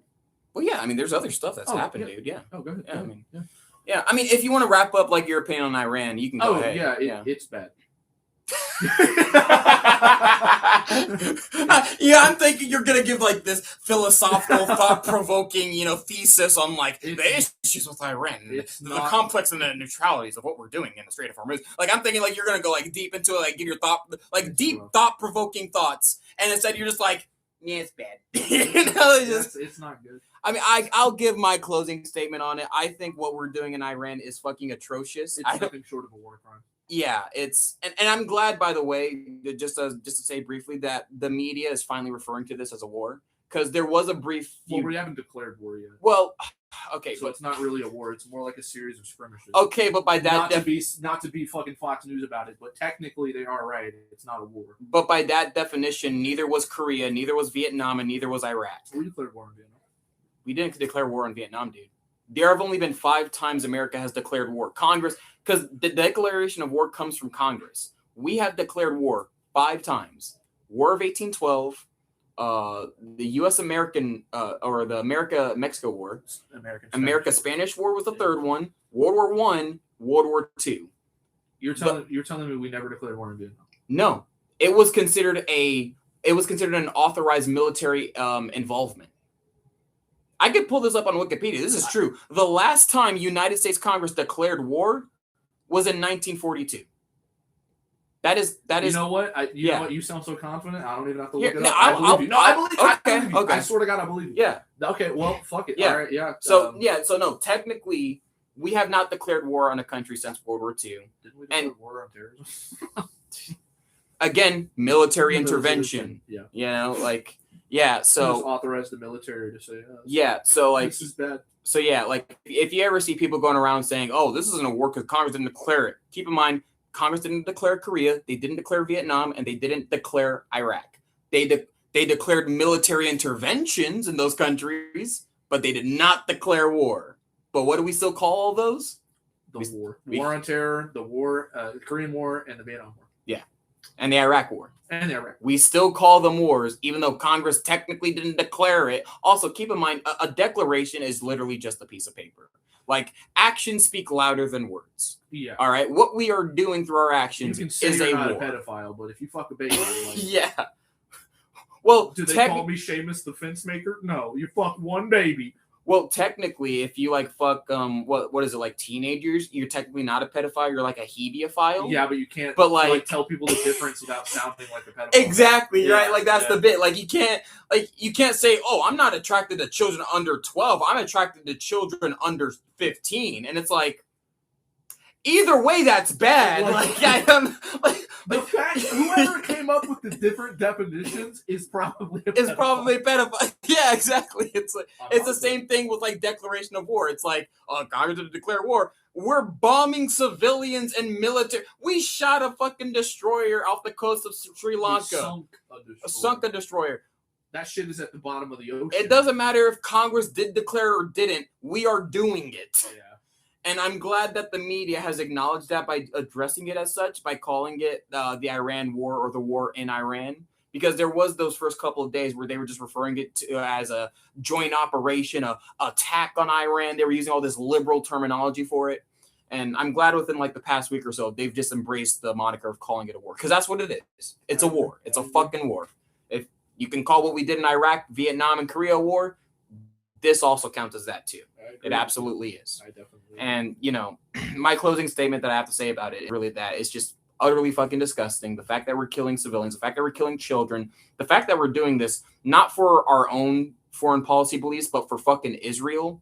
We're literally doing this on behalf of another fucking country is beyond disgusting to me. The fact that 13 U.S. service members have died for Israel is fucking ridiculous. Absolutely. The fact that the Trump administration has been so incompetent with the way they've gone about doing this, to thought process of even thinking that because we took out all their leaders, the Iranian people would take over. And guess what? An even worse person has now taken over, and he has nothing to fucking lose. So get ready for this shit to drag out for a while, because he has no reason to not want to relent on us for what we've done. And, you know, this is just another forever war. We are going to be hearing about this for decades, the same way we grew up through the Iraq war, the same way we grew up through the Afghanistan war. This is the new forever war in the Middle East. Yeah. And it's not cooling down anytime soon. I feel bad for the American sailors who are parked out there right now in the Gulf of Iran, because a lot of those guys, they've been out to sea for a very long time now, before this war even started. 10 months already. Like the Gerald Ford, keep in mind, they were down in the Caribbean during Operation Southern Spear, the military build-up to Venezuela. Yeah. They were already out. They've been out since June of last year. And now the DOD is saying they might be out there until September. Like, that is a 15 month. Yes, like 15, 16 month. Yeah, like these guys don't get a break, and my heart and sympathy goes out to them.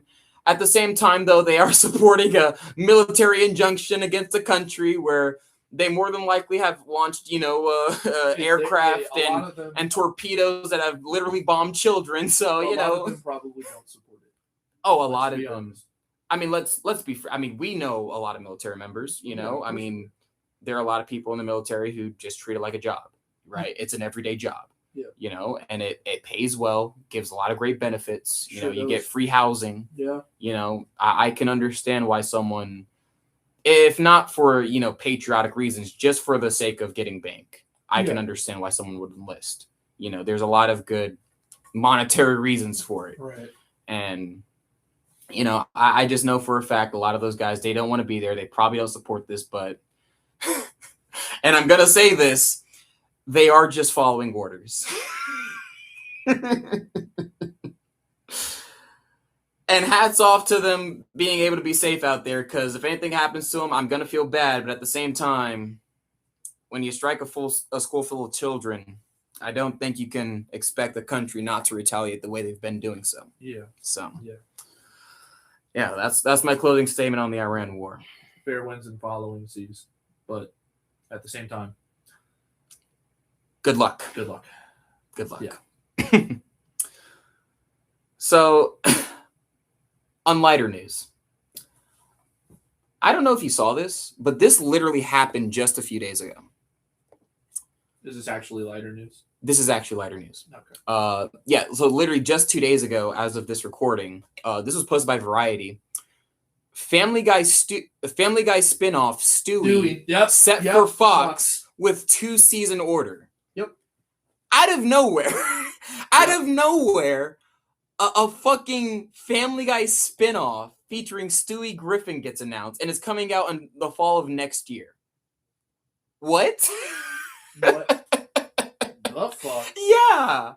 Is Brian going to be in it, or do we not know yet? Well, according to the plot synopsis, all it says is here, I could scroll down because I have the Variety page pulled up. Let's see, the plot synopsis, does it even say?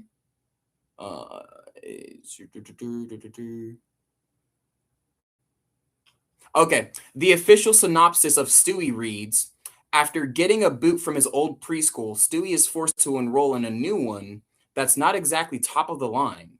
It's attended by a handful of kids he doesn't know and a 75-year-old class turtle with a half-cocked theory on just about every subject. Stewie's miserable, the other kids are miserable, and even the turtle is miserable until Stewie begins rolling out his trusty array of devices to take them anywhere in space and time, turning every boring day at school into an insane and surreal adventure. That's the official plot synopsis. So it's literally Stewie in the Magic School Bus. It's literally Stewie. But he's Miss Fritz. The teacher isn't Miss Fritz. He's Miss Fritz. Yeah. Okay. So is this going to be like educational, or is it educational? Is this going to be funny? It's family. It's still Family Guy. I don't think it's. Are we going to get like a slew of cutaway gags? Like, well, to be fair, modern day Family Guy doesn't really do cutaway gags anymore, so I doubt it. Yeah, but I mean, from that plot synopsis alone, it doesn't sound like Brian's going to be in it. It sounds like they're going to give him a new cast of characters to interact with at school. You know what? The past like 10 years ago or something like that character Doug, voiced by Chris Parnell. He was funny. I liked him. Yeah, me too. And then they killed him off unceremoniously for no reason. Yeah, they were like, "Oh yeah, Doug died in plane crash." Yeah, like why? I liked him. He had like a staunchy personality against Stewie. I bet you that was a soft pilot. That would make sense. Yeah. Trying to like test audiences. Because when that character started popping up, I was like, why is this character all of a sudden a thing now? Yeah, and he was like a regular. Yeah. For like, I think it was a season or two. He was around for a while, like at least 3 seasons. I kept seeing him pop up. Yeah, and there was a random episode like they had to build them a treehouse, and like he got involved with the Griffins. Like he was better off than Stewie. But they also did the thing like the gag where like the jungle gym was like Everest to them. Yeah. No, like they definitely did things with that character, and another character that I think of that Stewie had an antagonist with was Bertram. Bertram, yeah, or Penelope, that one girl. Penelope, yeah, she even popped up in another episode after he burnt her playhouse down. Yeah, so like they've definitely had characters like within Stewie's like I guess own little world within the show. It's just very odd to me that after 25 years of Family Guy being on air, they're now deciding to do a spinoff featuring Stewie, like instead of Cleveland Brown. Well, no, I just feel like something like this should have happened like a decade ago. You know what I mean? Like this feels like, because like Stewie used to be like people forget, like especially in the like mid 2000s, Stewie was like everywhere in terms of merchandising. Like he was like the face of like not just Family Guy, but like adult animated television. Like people used to love Stewie. And it's just crazy to me that like all these years later they do a spinoff featuring him, and they didn't do it back then when like the popularity of the character was like way more than it is now. Yeah. You know what I mean? Yeah. Like it's just odd. It is all. Like I'm looking forward to it. I mean, if it has the same writing team that Family Guy does, I doubt it's going to be very funny, unfortunately, because modern day Family Guy sucks. Yeah. But I'm definitely going to be checking out at least the first season. To see what this is, because literally out of the blue, this got announced. Yeah, I saw that. I'm glad you brought this up. Yeah. I don't know. I'll give it a shot. Like I guess just because like if for nothing else for the like nostalgia for the Family Guy we grew up on. Absolutely, and I'm always interested to see what new projects Seth MacFarlane is involved in. Is Seth MacFarlane involved? Well, he is. Again, it's one of those Family Guy situations where, like the creator, well, obviously he's going to voice the character and he will executive produce, but that's all it says. It doesn't, he's not the showrunner and it doesn't seem like he's on the writing team. So this is another Family Guy situation where it's like, he's there, he's voicing the characters, he's producing, but that's about it. So yeah, that's why like, I'm still like, this is probably gonna have the same writing team as Family Guy, and it's just not gonna be very funny, Yeah, but the idea of Stewie, the concept at least sounds interesting. It's interesting. I just don't want it to be another Cleveland show. I don't think they can make another Cleveland show. To be fair with you, well, I mean, the Cleveland show was just not that good. It was just boring. It was boring. Yeah. They made a black family the most boring characters imaginable. Yeah. I don't think, because I've said this before, I think the two most interesting characters in Family Guy have always been Brian and Stewie. Yeah, every time they have an episode together, those are always my favorite. Yeah, the Road 2 episodes. Except for Road to India, that's something. And like when I first heard this got announced, I thought, oh my God, they're finally doing the Brian and Stewie episode or show that I've always wanted. Right. No, it's just Stewie. It's just Stewie. And it's like, but like the best parts are when he's with Brian. Like it's like giving me Reese's Pieces without the pieces, or Mike and Ike's with no Ike's. Like, what the fuck? Who the fuck only wants cherry, pineapple, and fucking green apple? Yeah, dude. Like you're just. I mean, it still sounds good. Don't get me wrong, but like it's just you're missing the other half. Yeah. There's another half here. Yeah, I would be more excited about this if it was the Brian and Stewie show. Yeah, and it's like them going on adventures. Yeah, just do Road 2 episodes, like just nonstop episodes of Road 2 adventures. I would love that. Yeah, even if it only runs for like 2 seasons. Yeah, like that would have been great, but no, it's just Stewie and the Magic School Bus. Yeah, but Stew House Rock. Yeah, like that got announced, and I saw it, and I just had to bring it up because it just such a big announcement to be announced out of the blue that I had to mention it because how often does a spin-off to a legacy show like that get announced? Never. Basically never. So, in other news, Aang the Last Airbender, the new Avatar movie that's coming out. I don't know if you've seen, but they dropped some merch recently where... No, I've been more focused on the adult, whenever they do the adult show, when they're adults. The adult show? Yeah, they're doing like a whole, like a spinoff. Are they doing a show? I thought that was Seven Haven. Is that? Yeah, Seven Haven's the show, and Adult Aang, that's the Legend of Aang. That's the new movie coming out. Oh, no, honestly, I kind of forgot about the Legend of Aang. Yeah, well, this is the movie that's coming out later this year, and they released they released character designs for it. And so yeah, here I'm gonna flip over my laptop so you can see it. So this is the character designs they got for all the adult characters. And what I immediately love about this is that you can tell these are new designs. Like they didn't just take the Legend of Korra designs and just reuse them. Yeah. Because obviously they're meant to be younger than they were ever portrayed in those flashbacks in Korra. Yeah. So because this movie is supposed to take place like a decade, I think, after the show ended. So they're like late 20s. Yeah. So like they're like mid to late 20s. So like the age that the kids who grew up on the show are now. Yeah, cool. Basically. Yeah. And yeah, you get to see like all the character designs.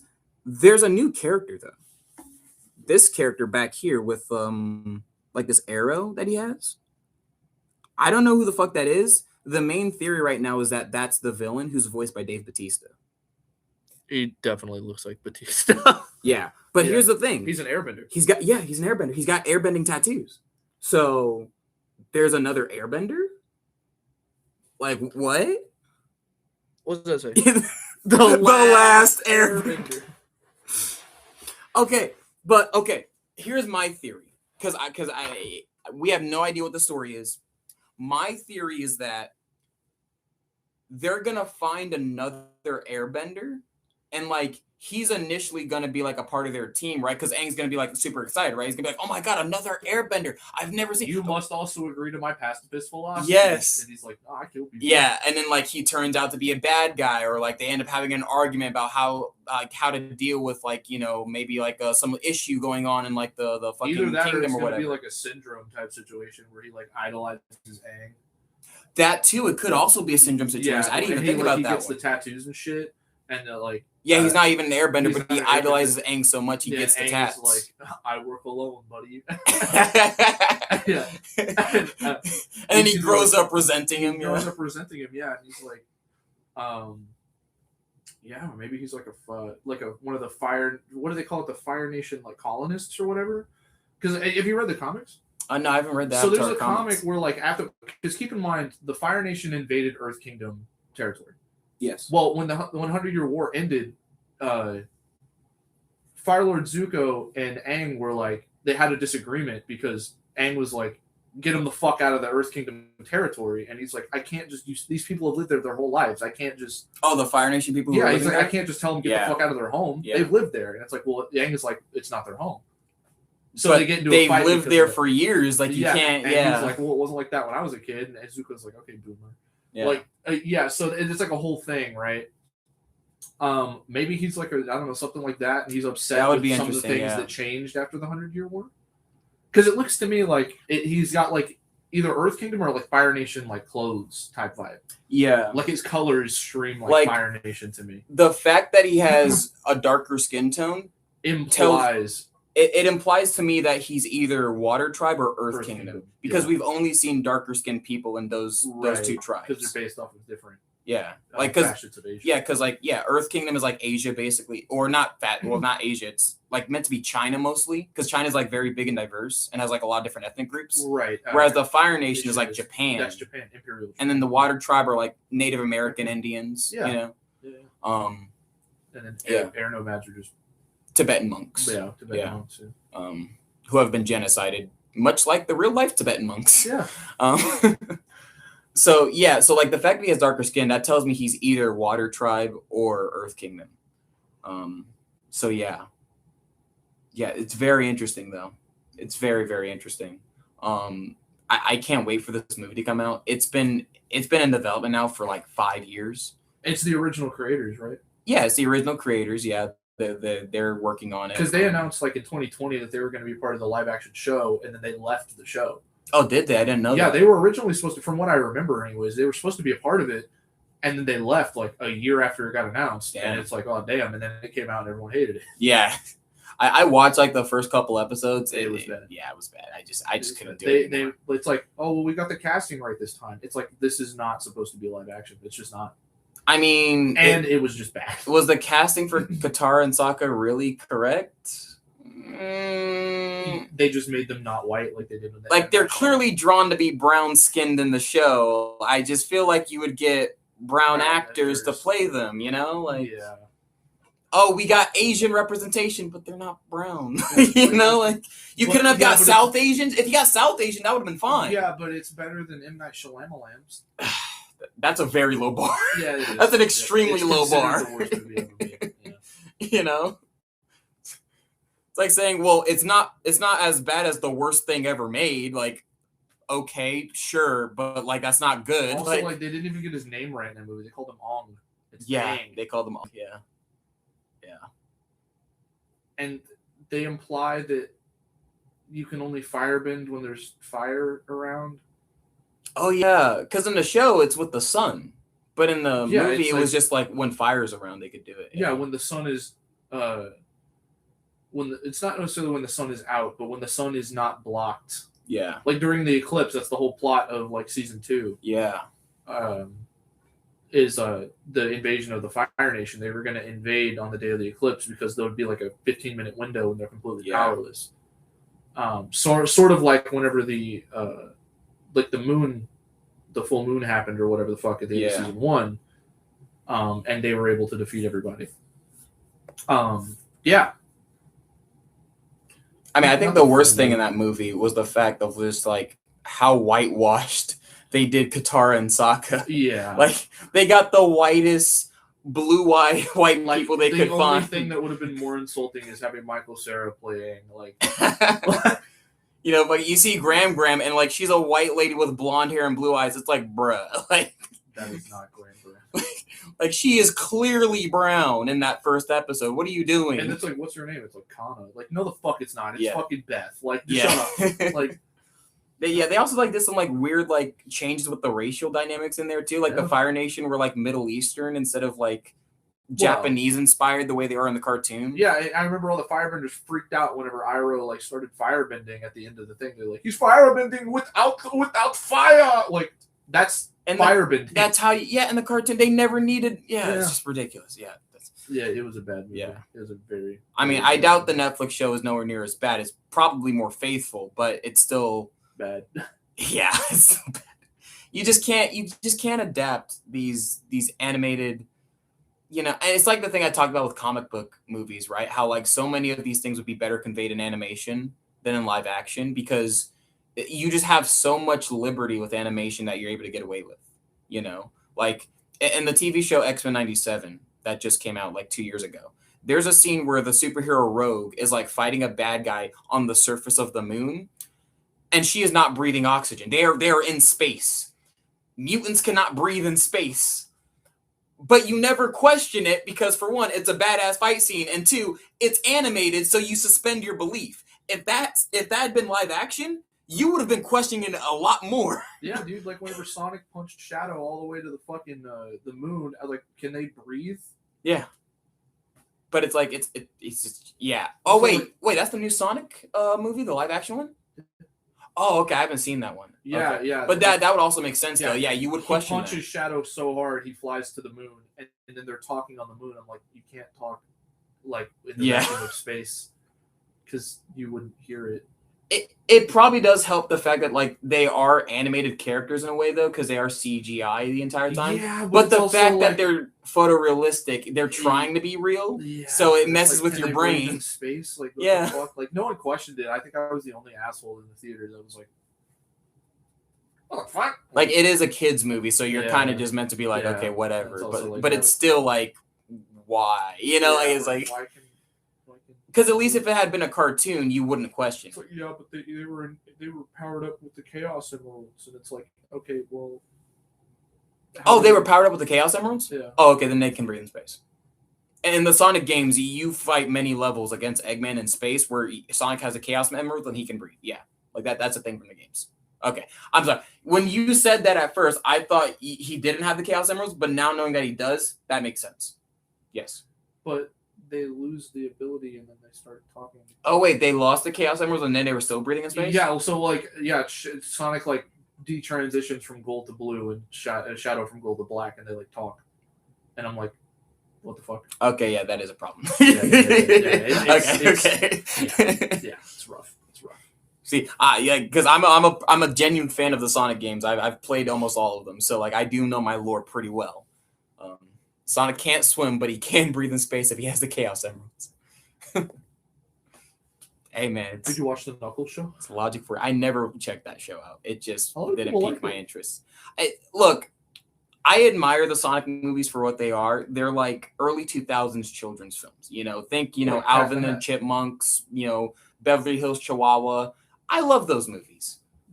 I'm also not the age demographic for those movies anymore. You know what I mean? Like I can admire them from a side, but they're just not for me. I don't go out of my way to see them. I've seen the first two Sonics. That was more than enough for me. They're fun little kids movies. I understand why kids like them. I see the appeal of them. They do follow the lore pretty well, so I'm not mad at them. It's just not for you. It's just not. Yeah. All right. Yeah. Well, next topic, because I might have a topic at the end, depending on. Totally. So, I mean, this one we're kind of gonna do a bit of a free for all. What you been watching lately?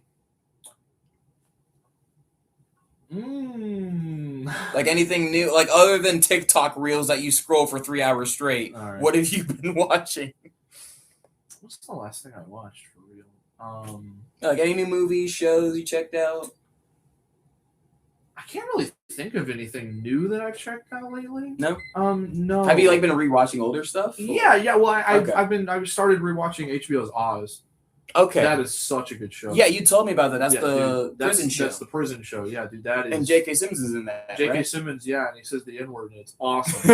It's so awesome because he's so racist and he's such a bad person. And it's like, damn. And he's fat in that show. It's crazy to see a fat J.K. Simmons. Like, yeah. And I'm like, he actually gained weight? Yeah.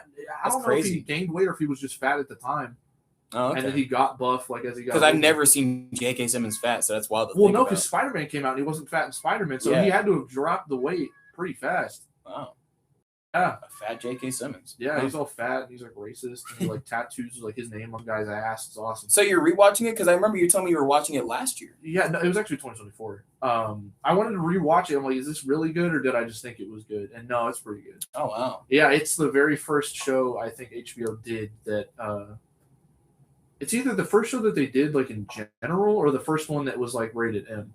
Okay. Because it's good. It's like oh my god, this show walked so Sopranos could sprint, so Breaking Bad could run. Wow. Okay. Yeah, this show. How many seasons is it? I think 6. 6 seasons? Yeah. Okay. 6. And each episode's an hour long? Yeah. Okay. Yeah, they're really good. You get caught up in prison drama, you're like, oh my god, how the fuck? It's crazy. I could probably binge watch it. I'm really good at just binge watching. I really think you should watch it. Yeah. It's so good. I highly recommend Oz. Because I've been looking for a new show to sink my teeth in ever since I finished up Better Call Saul. Because, I told you this last year when I watched Pluribus on Apple TV. Yeah. How that show was so amazing. It was so well written that I had never seen any of Vince Gilligan's other work before then. Right. But I loved that show so much, I had to check out his other stuff. Because I was just I need more of this. I need more of this complex character dialogue. It's so well done. And so initially I was going to start X-Files. But then upon seeing that it was 11 seasons and 200 plus episodes long, I was like, I'll start with Breaking Bad first. Yeah. And then it's like, oh, fuck, I can't not. Fuck the X-Files. There's no way. And Breaking Bad was phenomenal. I loved every minute of it. And then, after I was done with it, I was bummed out. But then I remembered, I've got Better Call Saul. And then I sunk my teeth into Better Call Saul. And it had its moments. It had its parts. Not as good as Breaking Bad, but there were definitely moments where it was good, just not as good. Unfortunately, again, I think the highs of Better Call Saul rival the highs of Breaking Bad. They do, but the lows, I would rather be watching fucking Dora. I don't give a fuck about Chuck and Jimmy. I didn't care. I didn't give a fuck about Kim either. I didn't. That whole petty argument. Oh, by the way, Kim Wexler. I never told you this when I was watching it. She's the main character in Pluribus. Yeah. Yeah, when I first watched Better Call Saul, I immediately did the fucking the Leonardo DiCaprio meme, or I pointed at the screen, I'm like, that's Carol from Pluribus. Yeah, but yeah, no, genuinely though, the most interesting character was Mike Ehrmantraut. The entire time, just been called Ehrmantraut. Yes, it was such a better show. I was so much more involved in what Mike was doing, and then when it would go to Jimmy, I'm like, oh. Because you've been to my place before, and I have that dual screen setup with my curved monitor. You just watch something else. Yeah, Dude, like, deadass, during, like, the fucking, like, Jimmy McGill parts when, like, he's, like, doing, like, lawyer shit and arguing with his brother, I'm playing video games. Mike Ehrmantraut pops up, pause. Deadass, like, oh, Mike's on the screen? Yeah. This is about to be fire. Yeah, exactly, bro. Good, yeah. Like, the entire, dude, it was so good with the Mike parts that, like, I wanted the entire show to just be Mike. Like, yeah, Mike and how, like, the Gus thing, and yes. whole, like, how Lalo was involved. Because that's the part, like, let's be honest, that's the part that matters for Breaking Bad. The part with Saul Goodman, it doesn't really matter that much. I didn't give a shit. I was interested in the cold open. I was like, oh, man, like, he's, like, nostalgic for his, like, Saul days. That's crazy. Yeah. I wonder how this is going to... And then just, yeah. The first episode, I was like, okay, maybe by the end of the season, he'll be like Saul. And then we'll see, like, some Saul adventures. Like, maybe we'll get there by season 3. No. Season 4? No. 5? Kind of. Like, they took so long. Yeah. It took so long to finally get to the Saul Goodman bit. I was surprised. Yeah. I thought that was just something he was doing from the jump. I thought, because in my mind, and this is what I wanted the show to be. I wanted the show, because Saul Goodman, he's like genuinely like one of my favorite characters from Breaking Bad. And what I loved about him... He's a better side character than a main character. Genuinely. Cleveland Brown. And what I loved about him was that, like, he was like this sleazy, criminal lawyer who was in on crime. He was always making bad faith arguments to get his boys out of trouble. And when the show first started, I expected that to be him from the jump. Right. And it kind of was, right? He was making a bad faith argument defending those teenagers from raping the dead body, which is funny. Yeah. But from the jump, he's really just, like, trying to be a good, upstanding lawyer. And, like, don't get me wrong, there were some moments where I found it endearing. Like, when he helps out, the two couple who, like, stole all the money. Yeah. The husband who was, like, embezzling the funds. Like, I thought that was, like, a pretty good, like, thing that he did. Like, he showed a part of his character that was, like, he's genuinely willing to put his neck out there to help people, even when they don't deserve it. Right, yeah. But I also wanted him to become a criminal. Yeah, like, I didn't give a fuck about any of this shit. I just wanted to... Yeah. Like, dude, like, once it got to the nursing home part and, like, he was helping those elderly people, I was just like, ugh. Like, it just slogged for me. It just slogged. Like, couldn't, I'm right there with you. Yeah. Like, I just wanted him to be helping criminals. That's the part of the character that was so fun. Yeah. That transition happened sooner. Yes, and it happened so late in the show. Too late in the show. Yes. It's like, it happened so late in the show, I was like, how the fuck is he already, like, this reputable by the time that, so Jesse can, like, mention him? Exactly. How is he that reputable if we're already in, like, May of 2008? Like, what the fuck? Like, I would have thought he would have had a reputation for years doing it, That's what I'm saying, like, at least half a decade. It should have been, in my mind, it should have been at the end of season 2. It should have, like, he would have been a good upstanding lawyer for, like, that first season and a half. But at the end of season 2, something would have happened that would have caused him to go down the criminal line. Because remember, even his brother said it. He was slipping Jimmy. He was always trying to cook up schemes and whatnot. Yep. But he was trying to be on a straight and narrow path. You should have had I think Chuck should have died at the end of season 1. Yeah, honestly. Chuck was just such a useless character. He was so useless and unlikable. Yeah, genuinely. Like, there was just nothing... There was nothing he really provided, honestly. Other than to give Saul's character extra tragedy. Yeah, that's basically... Or he could have started it off with Chuck dying. Then to see episode 1. Yeah. Like, oh, he's dead. And, like, now the rest of it, like, the rest of his struggle is, like, trying to be a good person. I would argue I like Chuck being in it because Chuck reason why he was trying to be good. That's what I'm saying. He wants to... That's what I was getting to. Is he wants to be better for his brother. But at the end of the day, he's slipping Jimmy. Yeah, at the end of the day, he's slipping Jimmy, yeah. Yeah. But, and that transition should have happened so much sooner. And we got 2 seasons of, like, waste. It would have been so much better. And it just sucks because, like, he was literally, like, my favorite character from Breaking Bad. And they just bastardized him in his own show. I liked the scenes with him in the courtroom. Yeah. Like, I liked the scenes where he... I don't know, was figuring his way out of shit, but whenever he's just like, oh, man, like, yeah. I don't care. I want to see Mike. It was the same problem with Book of Boba Fett, remember? Where it's like... The best episodes of the Book of Boba Fett were The Mandalorian, and they didn't have Boba Fett in them. It's like... Yeah. How do you make the title character the most boring character in a series, the most uninteresting character? How do you do that? How do you make Boba Fett boring? Yeah. yeah, just crazy, man. Just absolutely crazy. Yeah. But I mean, long story short, I finished that up a while ago. The next show that I have started has actually been the X-Files, because that's the last show in my Vince Gilligan anthology. Universe. Yeah. Yeah, and so far I'm really liking X-Files, because it's a lot more like Pluribus. Pluribus is more science fiction than it is like, real world, drug related stuff, which is what he did with, Breaking Bad and Better Call Saul. So X-Files does feel like more like a lot like Pluribus, which I really liked. And I don't know, like there's something really fun about the campy nature of the two detectives that are in the show. It's very much like a Law and Order kind of show, where the new crime of the week type scenario, and like they're trying to find out like the. I hate that format. Really? I hate. You never liked Law and Order growing up? Dude. I watched the episode, but it's the same shit every time. It's like. Okay, it does get repetitive. I will. That's my thing. Yeah. It's like, okay, like there's no like overarching thing, and like you want to see him catch the bad guy, and it's like, okay, none of this actually. But like the cases aren't interesting. You aren't like it's interesting. But yeah, it's like I don't fuck with the formula. Like Monster of the Week, that's Scooby Doo shit. Like Scooby Doo did it better. Like, I mean, you're not wrong, but yeah, I don't know if I'm right, but I'm definitely not wrong. You're not wrong though. You're not wrong. It is very much Scooby Doo esque in its Monster of the Week type situations. I hate that format. Yeah, I just hate it. I like it personally. I think it's a good show. I think if you're going to have a mystery, have it be like a season-long mystery, like Dexter.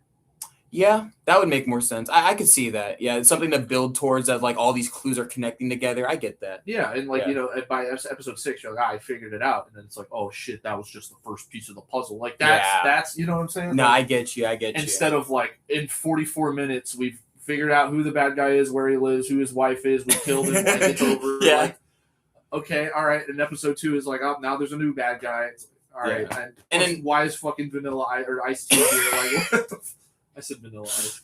Ice T's like a crime detective. Dean Cain plays a rapist at some point. Yeah. A lot of actors like play like crime roles in that show. As a matter of fact, the main guy from is it Law and Order? The main guy from Law and Order is in Oz. Is he Christopher Stabler or Stabler? Yeah, something like that. Yeah, Chris Stabler. He played, oh wait, hold on. I think that's the name of his character in Law and Order. Which is funny because his name in the show is Chris Keller. Wait, is it Chris Keller? I think it's Chris Keller. Yeah. Show me. It's it's Christopher Maloney. He plays Detective Stabler in the show. Christopher Maloney. Yeah.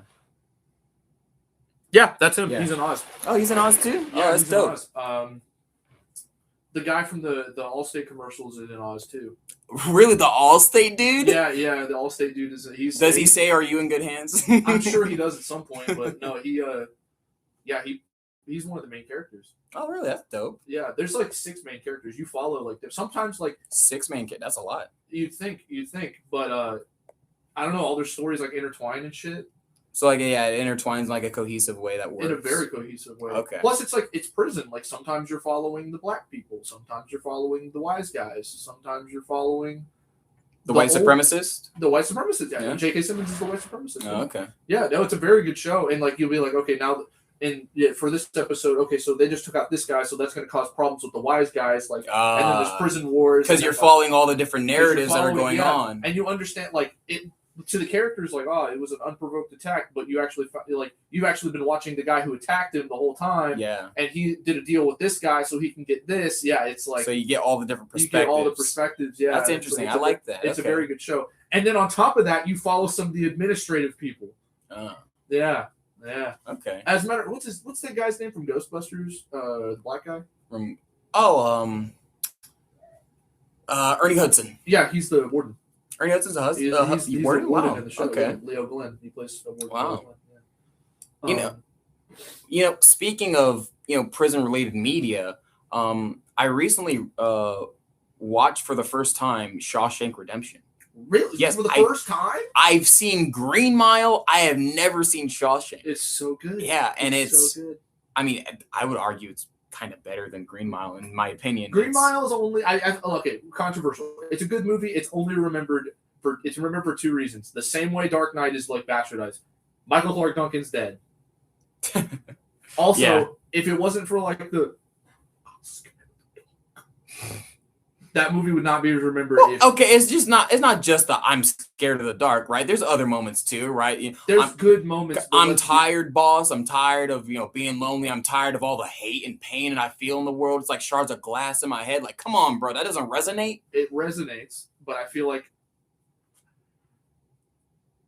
it's messenger and message. It's like put Kevin Hart in that movie.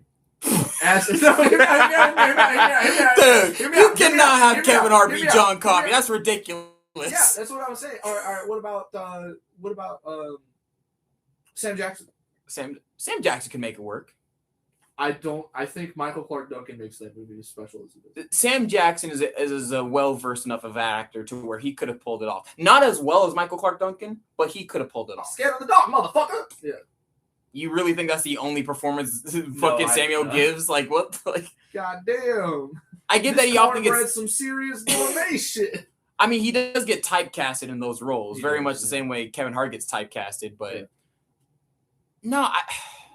okay, look, Michael Clark Duncan definitely carries that movie without a doubt. Okay, but I'm not saying it's a bad movie. It's a great movie. Yeah, I just think that the reason it's so like, I'm agreeing with you. It's not as good as Shawshank. I just think it's, the reason it's so put up there is the performance of Michael Clark Duncan. Yeah, I don't think But to be fair, I mean that's the main character, right? That is the main performance. I would argue Tom Hanks is the main character. Really? Yeah. Because it's told from his point of view. And it's his experience. But Shawshank is told from the point of view of Red. But you wouldn't say Red is the main character necessarily, would you? I would say Andy's the main character in I would Shawshank. argue Andy's the main subject, but he's not the main character. Really? Okay. Oh, it's interesting. Compositionally, I think... Because I see Red as the narrator, but Andy's the main character. I can see that. But we never get into Andy's monologue. We never really hear from things from Andy's perspective. We see it from his perspective, but we don't hear from his perspective. We're not attached to the character. We're attached to Red. That's true.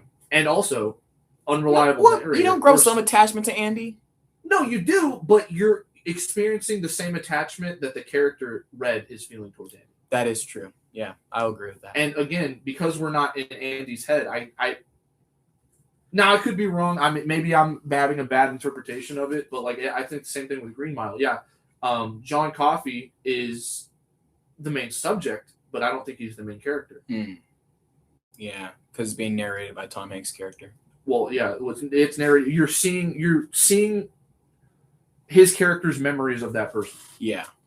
And it could be unreliable narrator. For all you know, Andy Dufresne was like, nah. Yeah. But I'm not saying that diminishes the film. I'm just saying. I agree. I agree with the talking points.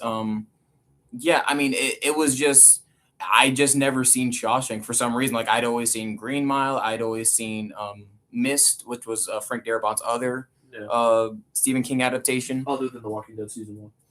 Well, that's not a Stephen King adaptation. Well, it's an adaptation. Yeah, it's an adaptation. But yeah, I just never seen Shawshank. And you know the crazy thing about it too? That was Frank Darabont's first movie. Shawshank. He had never directed a movie before Shawshank. Like, that's incredible. Like, you direct your first movie and it's like one of the Shawshank. It's one of the best films ever made. Dude, directors strive to make one Shawshank Redemption, let alone fucking start with it. I mean, this reminds me of when I was watching Stranger Things season 5, and I told you there was an episode directed by Frank Darabont. Yeah. And when I saw that, I was like, "Oh shit, it's about to be a banger episode." And I watched it, and I was like, "It was fine." Like, well, that's fun. You're familiar with like Frank Darabont's filmography, and it's like, dude, Green Mile, Shawshank, Mist, like, bro, he's gonna bring it. And then you watch it, it's like, it's like, okay, like, whatever. Clearly, you weren't putting your heart into it, Frank, but whatever, But no, like, I also rewatched The Mist because I saw it when I was very young, but I'd forgotten it.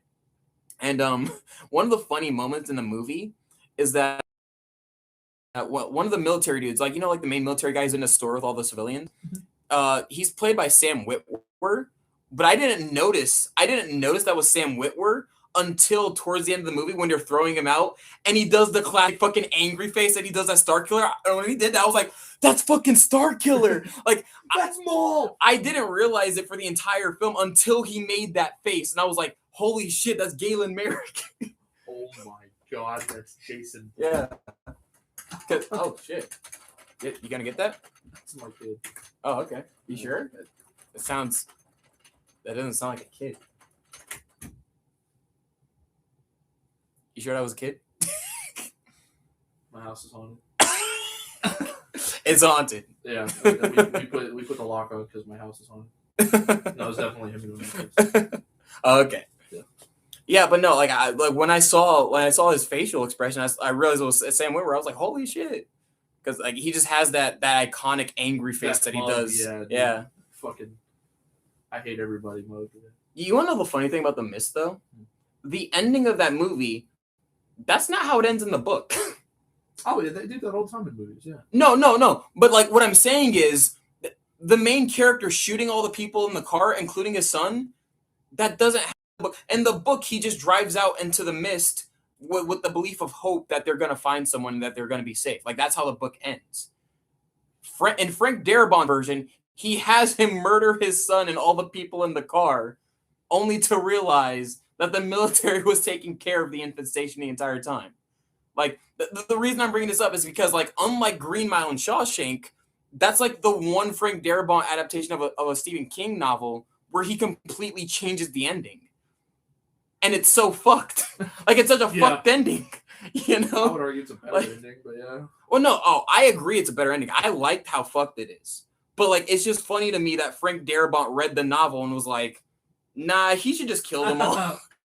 He should just kill them all and then like I know how to write better. Yeah, and then like be faced with the consequences of having like murdered everyone, even though help was on the way the entire like that. Like you have to be a very fucked up person to think that, you know, to like read the book and be like, oh, that's a cute ending. It should be really fucking horrible and sad. I'm gonna ruin this book for everybody. You know, like well, I didn't want to spoil the ending to the actual book, so I just wrote my own. Yeah. What? Like, it's just funny to me that he had that thought process to just, like, make such a tragic ending to a novel that otherwise had a very hopeful ending. Yeah. You know? Also, I was looking this up about Frank Darabont. He never went to film school. Like, he never went to college. He just graduated high school and just got into filmmaking. Yeah. It happens sometimes. I mean, very rarely, though. I mean, you know, most filmmakers like Scorsese, Lucas, Spielberg, they all went to film school. Yeah. Darabont was just like, nah, bruh. I just graduated high school and just started writing. I'm better than all of you. Honestly, for a first film, Shawshank, like Shawshank is good. And he doesn't get talked about as much, I feel like, as Spielberg and Lucas and Scorsese, but like he's easily up there. You know, he has a much smaller filmography compared to those guys. Oh, what do you make of Rob Reiner getting murdered? Oh, Rob Reiner. I mean, there's another director that's adapted Stephen King novels. Well, as a matter of fact, I just watched. Now that I think about it, I did watch Spinal Tap 2. Really? Yeah. I recently just watched Misery. Really? Yeah. I actually never seen Misery, other than obviously the Family Guy parody. That movie's fucking epic, dude. That movie's raw. So that happened. Like, I mean, at the time of this recording, that happened like what 6 months ago now. It happened a while back.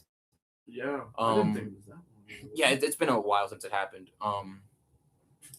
The part that I remember, because one of my favorite movies of all time is The Wolf of Wall Street. I think that is a fantastic movie, and he plays Maxwell Belfont in that movie. His dad. Yeah, the father of Leonardo DiCaprio's character. $30,000 with a fucking size.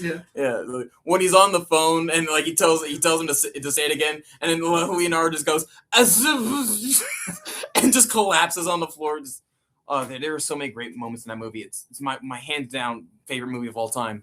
But when I first heard about that, you know, a number of months ago, my immediate thought process was, holy shit, who murdered him?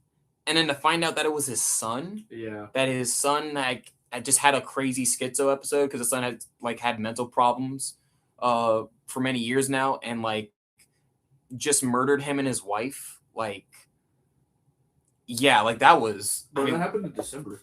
Oh, it was December? Yeah. Okay, so that would have been like what, 4 months ago? Okay. 3.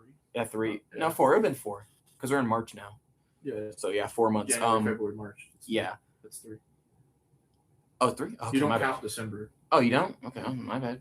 Shit. Yeah. January, February, March. 3. So either way, it was longer ago than I remember. It was a while ago. But yeah, when I first heard the news, I immediately thought, wow, was this like a burglary gone wrong type situation? Like who murdered him? And then to find out that it was his own son, like that is just like, because you already feel bad for his wife got murdered. Yeah, you already feel bad for his son for having a condition that he can't control, obviously, and then for him to freak out like that and murder his own parents, like that's heavy, man. Like that's fucking heavy. Yeah, And again, I just watched This Is Spinal Tap 2. Yeah. Oh my god. Yeah. And it was the. Yeah, that was like the last movie he did. Yeah. That was the last movie he did. I'm gonna bring this up real quick because I remember when this happened, and the response from President Trump was just disgusting. Like, he does a lot of horrible shit, but like, did you hear even this was a new low. I just heard that for the first time. Like, even this was a new low for him that I didn't think he would stoop to, because it was just so disgusting, because obviously Rob Reiner has been a critic of President Trump for many years now, as most filmmakers have been, and the day that Rob Reiner died, Trump decided that he would take the Truth Social, and that he would post basically a smear response to the announcement of his death. I'm pulling it up right now because I want to read this in full just to show how nasty this was. So again, keep in mind, this was posted by Trump like the same day Rob Reiner was murdered. A very sad thing happened last night in Hollywood. Rob Reiner, a tortured and struggling but once very talented movie director and comedy star, has passed away together with his wife, Michelle. Reportedly due to the anger he caused others through his massive, unyielding, and insurmountable affliction with a mind of crippling disease known as Trump derangement syndrome, sometimes referred to as TDS. He is known to have driven other people crazy by his raging obsession with me, President Donald J. Trump. Yeah. Like, what do you even say to respond to that, dude? Like, that's just fucking nasty. Like, that's just, like, dude was just murdered. Body isn't even cold yet. And you're just taking cheap shots to say he was a tortured and struggling but talented movie director, that he had Trump derangement syndrome, and that's what drove people away from it. Keep in mind, reading this, it almost sounds like he's insinuating the reason he died was because he was murdered by a Trump supporter. Yeah. So it's like, what the fuck, dude? Are you defending? He made it all about him. Yeah, like, are you defending the reason why he got murdered? Like, it genuinely blows the mind to even remotely understand the thought process that would have to go through someone's mind to not only write this, but then to write it and post it within literal hours after the man has died. Like, I just don't understand. Like, I really just cannot understand. Like, and that's our fucking president, dude.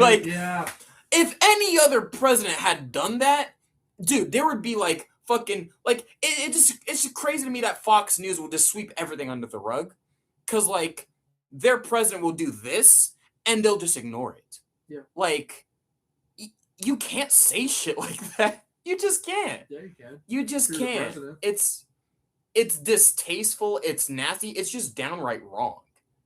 It is just morally fucking wrong.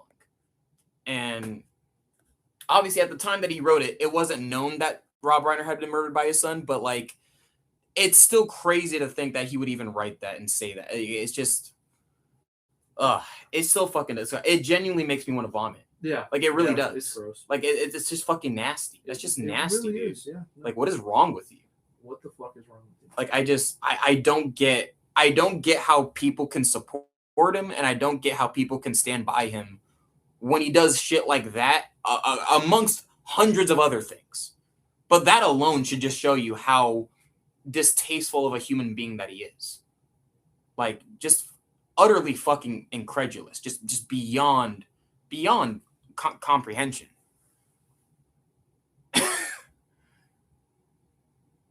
Yeah, I'm sorry. Like, I didn't mean to end it on something so heavy, but like, yeah, that's you bring up Rob Reiner, and like that had to be said about it. That had to, that's right. you know, like I asked you how you felt about his death. Oh, I felt terrible. It's tragic, you know, and he was a very talented filmmaker. But for the president of the United States to do a literal smear campaign on the man's legacy mere hours after he passed away. Yeah.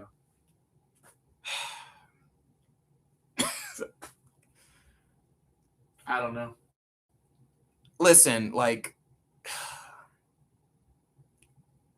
I'm not like a diehard liberal or anything, but there is nothing, nothing that the next Democratic president could ever fucking do to amount to how low Trump has stooped. Yeah.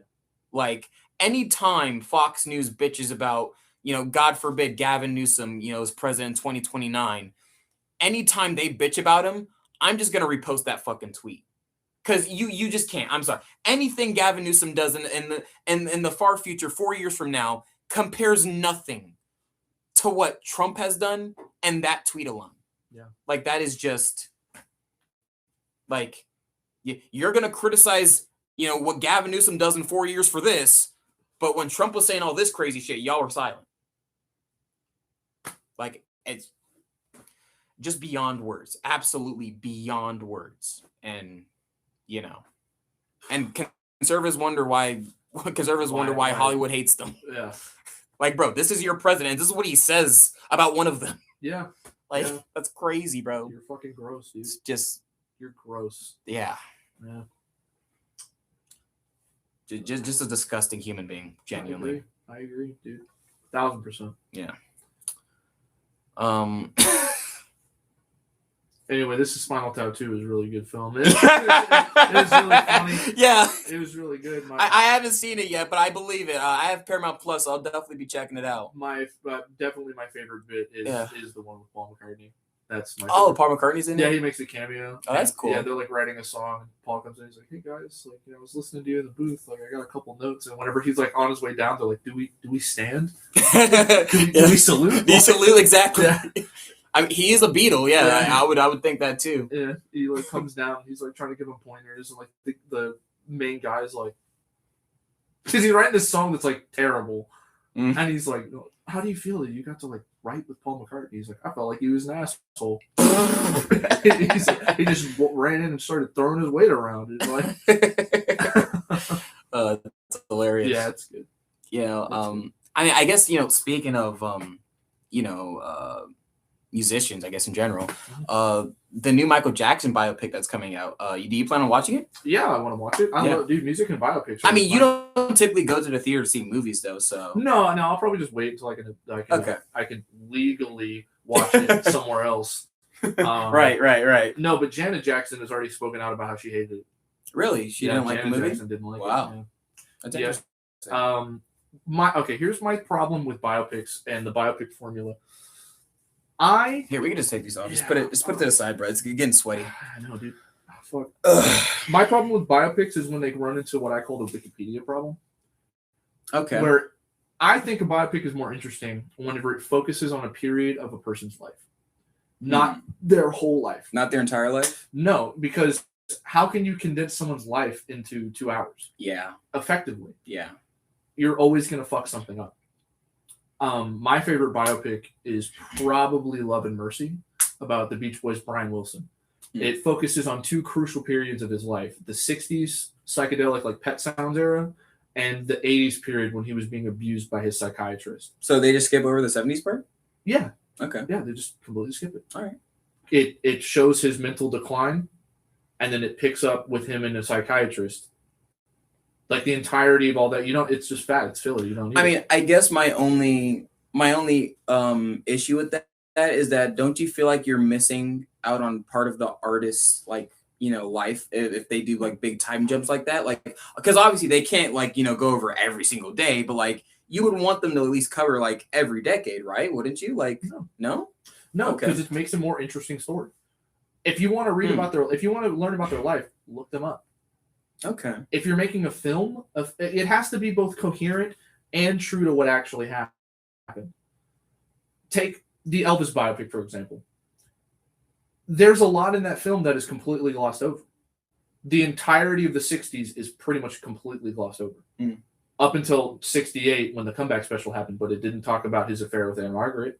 It didn't talk about any of the shit that happened from basically. It didn't talk about the grooming of 14-year-old Priscilla. It didn't talk about you know what I'm saying. I can understand why they would skip over that part, but yeah, still there's a lot that wasn't talked about, and yet there's the Queen biopic. There's a lot that's not talked about. There's a lot that's fabricated. I remember watching the Queen biopic. Yeah, I don't know too much about Queen though. It's the highest grossing biopic that ever existed. What parts did they skip over? They skipped over the later years of his life and their output with that. They ended it on I have AIDS. Yeah, they did. That's a bad ending.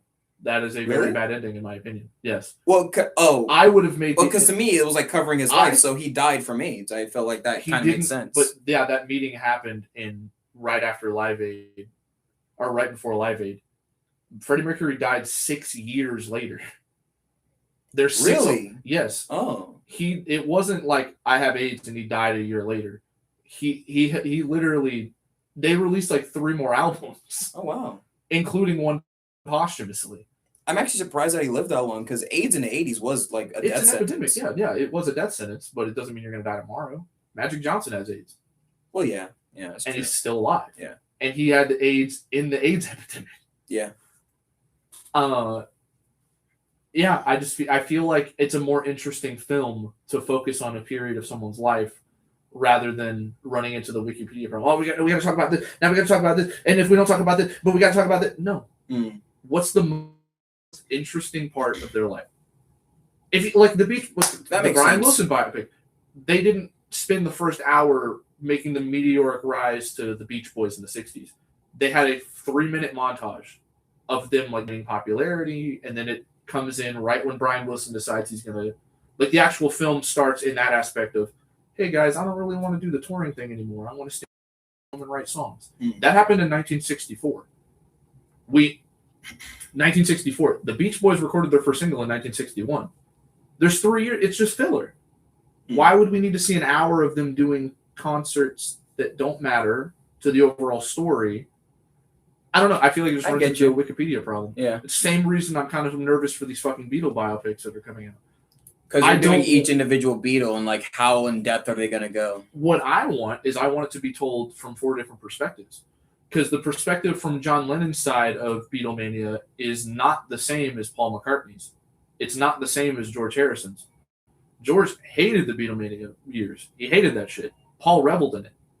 I want it to be told from 2 different perspectives. Why did Paul love it? Why did George hate it? And you wanted to be a specific time period, not their entire lives. I think, the more like John's most like interesting period to me is 68 until his death. I think Paul's most interesting period is probably the early Beatlemania days. Like that would make the most sense. Ringo's most creative period, I would argue, is in the 70s, the early 70s.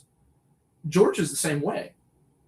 Yeah, that actually makes a lot more sense to me because when they first announced these movies, I always thought it was going to be from the perspective of they're just going to like do the films about their entire lives. But I always thought like, okay, but like, aren't there like moments where like their lives overlap? So like, are you going to tell the same stories in the same time periods just with a different focus? But it actually does make more sense. Like you said, there are periods of their lives that are more interesting. So you would focus on those parts more. That's what I think they should do. I don't know if that's what they're going to do, but this film, do it, Sam Mendes. These 4 films, right?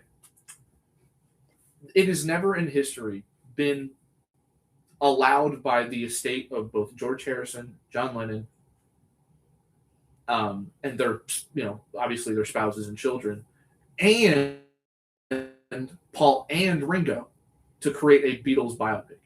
It has been greenlit by all 4 of them. So their pitch was good enough to make all 4 of them happy.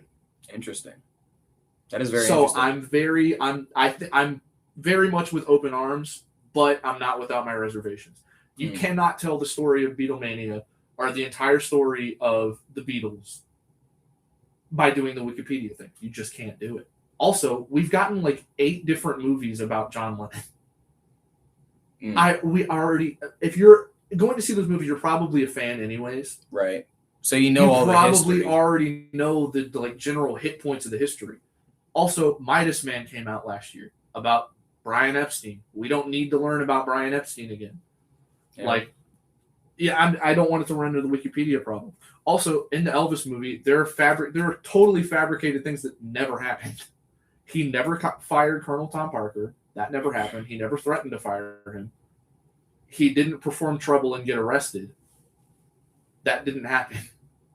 It just makes it better. I mean, yeah, I was about to say, like, do you ever like agree with the talking point that like maybe like, well, sometimes when you're adapting these stories, even if it's like real stories about people's lives, you kind of have to embellish certain things or leave out certain things to make it more interesting. Yeah, but that's where my problem is. I think that's a good thing. But if that's the case, you should do it on the most interesting part of their life. I wouldn't do a movie about Elton John. That's the thing I liked about the Elton John biopic from like 6 years ago. It was totally different. It was like a biopic musical, which has never happened before. Oh, really? I haven't seen that one. Yeah, it's like it's like the Wikipedia problem, but it's like different songs are like more tangible to his life. Okay. So he would like, it's like literally like Grease, like a musical, where he would like bust out in song, but it relates to what's going on in his life. Yeah, it was an interesting. I've never seen that in a biopic. I thought that was interesting, rather than having Rami Malek mimic Freddie Mercury for 2 hours. I mean, it's funny too that you said you like that, because I remember you told me you don't like musicals before. I do like musicals. You do? I think I don't like. I like you don't like musicals. theater musicals? Is that it? I don't know. I didn't really care for Rent. I don't care for Hamilton. I don't care for, which I know is a very controversial thing to say, but I like Grease. I even liked Grease too, and most people didn't like Grease too. But you even told me you don't care for like the Disney 90s movies. I love the Disney 90s movies. What are you talking about? You do? Oh, I thought you said you didn't care. Lion King? No, like I thought you told me like you didn't, because I remember we had this conversation like months ago where it's like you had told me like you appreciate like Little Mermaid and whatnot, but like you didn't care for like it as a movie. No, I think what I was trying to say is like you could have told that story without it being a musical. Oh, okay. I think that was what you said. No, Little Mermaid's badass. Okay. Except for that one version from like 3 years ago. Yeah, they wokeified it. They wokeified it, bro. They made her a trans black woman. No. The trend of recasting redheaded white women as black women. Black women is, well, Ginger's an anagram of Iris West in the most recent Flash movie, Ariel in Little Mermaid, Annie, MJ in Spider-Man, Annie. Yeah, it's a very common trend. I don't know why it keeps happening to Gingers. Ginger's an anagram of yeah. Ginger. You know, because I mean, I haven't seen that many biopics, but like a film that I remember watching a number of years ago was a movie called Vice. It stars Christian Bale. It's about Dick Cheney. It's about the history of Dick Cheney and like his rise to political power. Yeah. And Christian Bale plays Dick Cheney. Sam Rockwell plays George W. Bush. Yeah. And by the way, fantastic casting. Oh, fantastic casting. And it's a great film. Yeah. You've seen it? Yeah. Oh, okay. I didn't know if you've seen it. Okay. But yeah, so in the movie, you know, you see his rise into politics. He's the chief of staff to Nixon in the 60s or 70s rather. Yeah. And then, you know, after that, you know, Nixon loses, he becomes a politician, a congressman, and you see that throughout the 80s, you know, his wheeling and dealing, working with people, oil barons and whatnot. And then the movie gets to this point where, you know, it reaches the end of the 80s and Dick Cheney is debating whether or not he's going to run for president. He ultimately decides he's not going to do it. And then the film just skips over the 90s for the George W. Bush campaign to call him in the early 2000s to be a part of Bush's campaign. Yeah. And the problem to that for me when I watched it was Dick Cheney had served as the Secretary of Defense during George H.W. Bush's presidency, and he was a CEO of an oil company from 95 to 2000. And he shot a guy. Well, they do show in the movie. They do show the shooting of the guy in the movie. But, like, it always bothered me that in that film, they just skipped over an entire decade of Cheney's life. Yeah. Because I would argue that decade, the 90s, influenced his foreign policy decisions in the 2000s more so than any decade prior. Like, dude, Secretary of Defense during Bush Senior's presidency. It's the Wikipedia problem. You were the Defense Secretary during the Gulf War. Gulf War. That's the Secretary of Defense during one of the most turbulent times in American history, recent American history. Like, that's a key part that they just completely gloss over in the movie. Wikipedia, but it's like, well, we got to get to that point. We already talked about this shit. This movie's already, 2.5 hours right now? And I could get them glossing over his, oil CEO bit in the 90s as well, because, that would have been a boring job, but that would influence his position as vice president, because when they needed oil companies to refine the oil fields in Iran, guess which one of them was? Halliburton, the company he was the CEO of. So, there were narrative things that happened in the 90s that directly influenced his policy making in the 2000s. That's what I'm talking about. And they just skip over it. They had to skip it for time. But it's the most important part. If you just didn't focus on half the shit you focused on, you could have put in the interesting parts before his rise to vice president. Yeah. Yeah. That's what I'm saying. You probably could have skipped over the 80s part where he was a congressman, because nothing super of note happened. Yeah.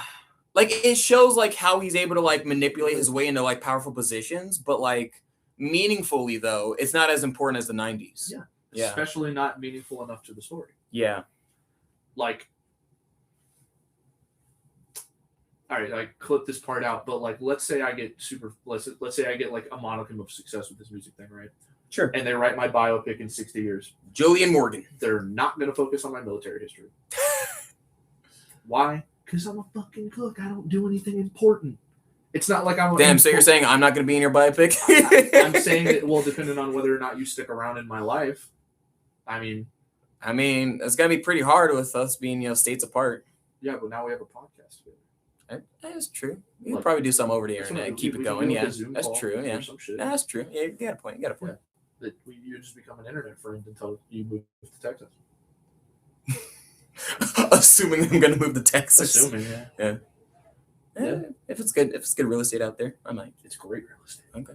It's real estate. No, that Wikipedia problem. That's my problem with music biopics and biopics in general. They focus too much on the non-essential parts and then forget about the essential parts. They tell too much of the story.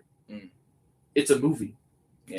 Tell a story within the life of a person. You don't have to condense someone's life into Ray. Great biopic about Ray Charles. Oh yeah, Ray. Yeah, that's a good one. A lot of that shit was unnecessary. Really? A lot of it. Yeah. Did we look his heroin addiction? That really matters to his story. Do I really need to see him coming up, him doing the fuck whenever he kicked what's her fuck out of the recording session because she was drunk and he did the song? He kicked all the singers. Hit the Road Jack? Was that the one? No, it's what the fuck song is that? I believe. Yeah, I know that's how it. Yeah. Oh, I know what you're talking about. That was an unnecessary scene. There's fat you could have cut out to talk maybe more about his later years. Yeah, I guess so. Yeah. You don't need to do a from birth to death story to make a good movie. Yeah. You don't need to tell the story of John Lennon from him existing until his death. You could make a very interesting film about the last day of his life. Yeah. That could be interesting. Him meeting Mark David Chapman 6 hours before Mark David Chapman murdered him. Well, they kind of already made that movie, but from the perspective of Mark David Chapman, called Chapter 47. Stars Jared Leto. It's an okay film. Okay. Yeah. I've never cared for biopics where the story starts off with the main protagonist as a kid. Yeah. I don't like it. Unless there's something meaningful that happens to them as a kid that influences what they do, then sure. But I always genuinely my philosophy is that if you have to do it the way Goodfellas does it, where it's the first opening 15 minutes and then he's already an adult. You know what I mean?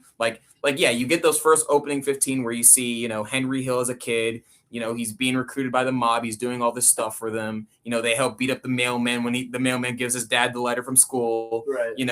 That gives us a good understanding of why he's in this. Yeah. So that way, when we get to him as an adult, we understand, okay, he's been in this for a long time now. They're like family to him. We understand. That way it makes the betrayal at the end all the more. That betrayal at the end is fucking gut-wrenching. I mean, Robert De Niro literally tells him when he gets into his first court case, you never rat on your friends. And you never rat on yourself. Yeah. And what does he do at the end? Rats on his friends and rats on himself. To their faces, too.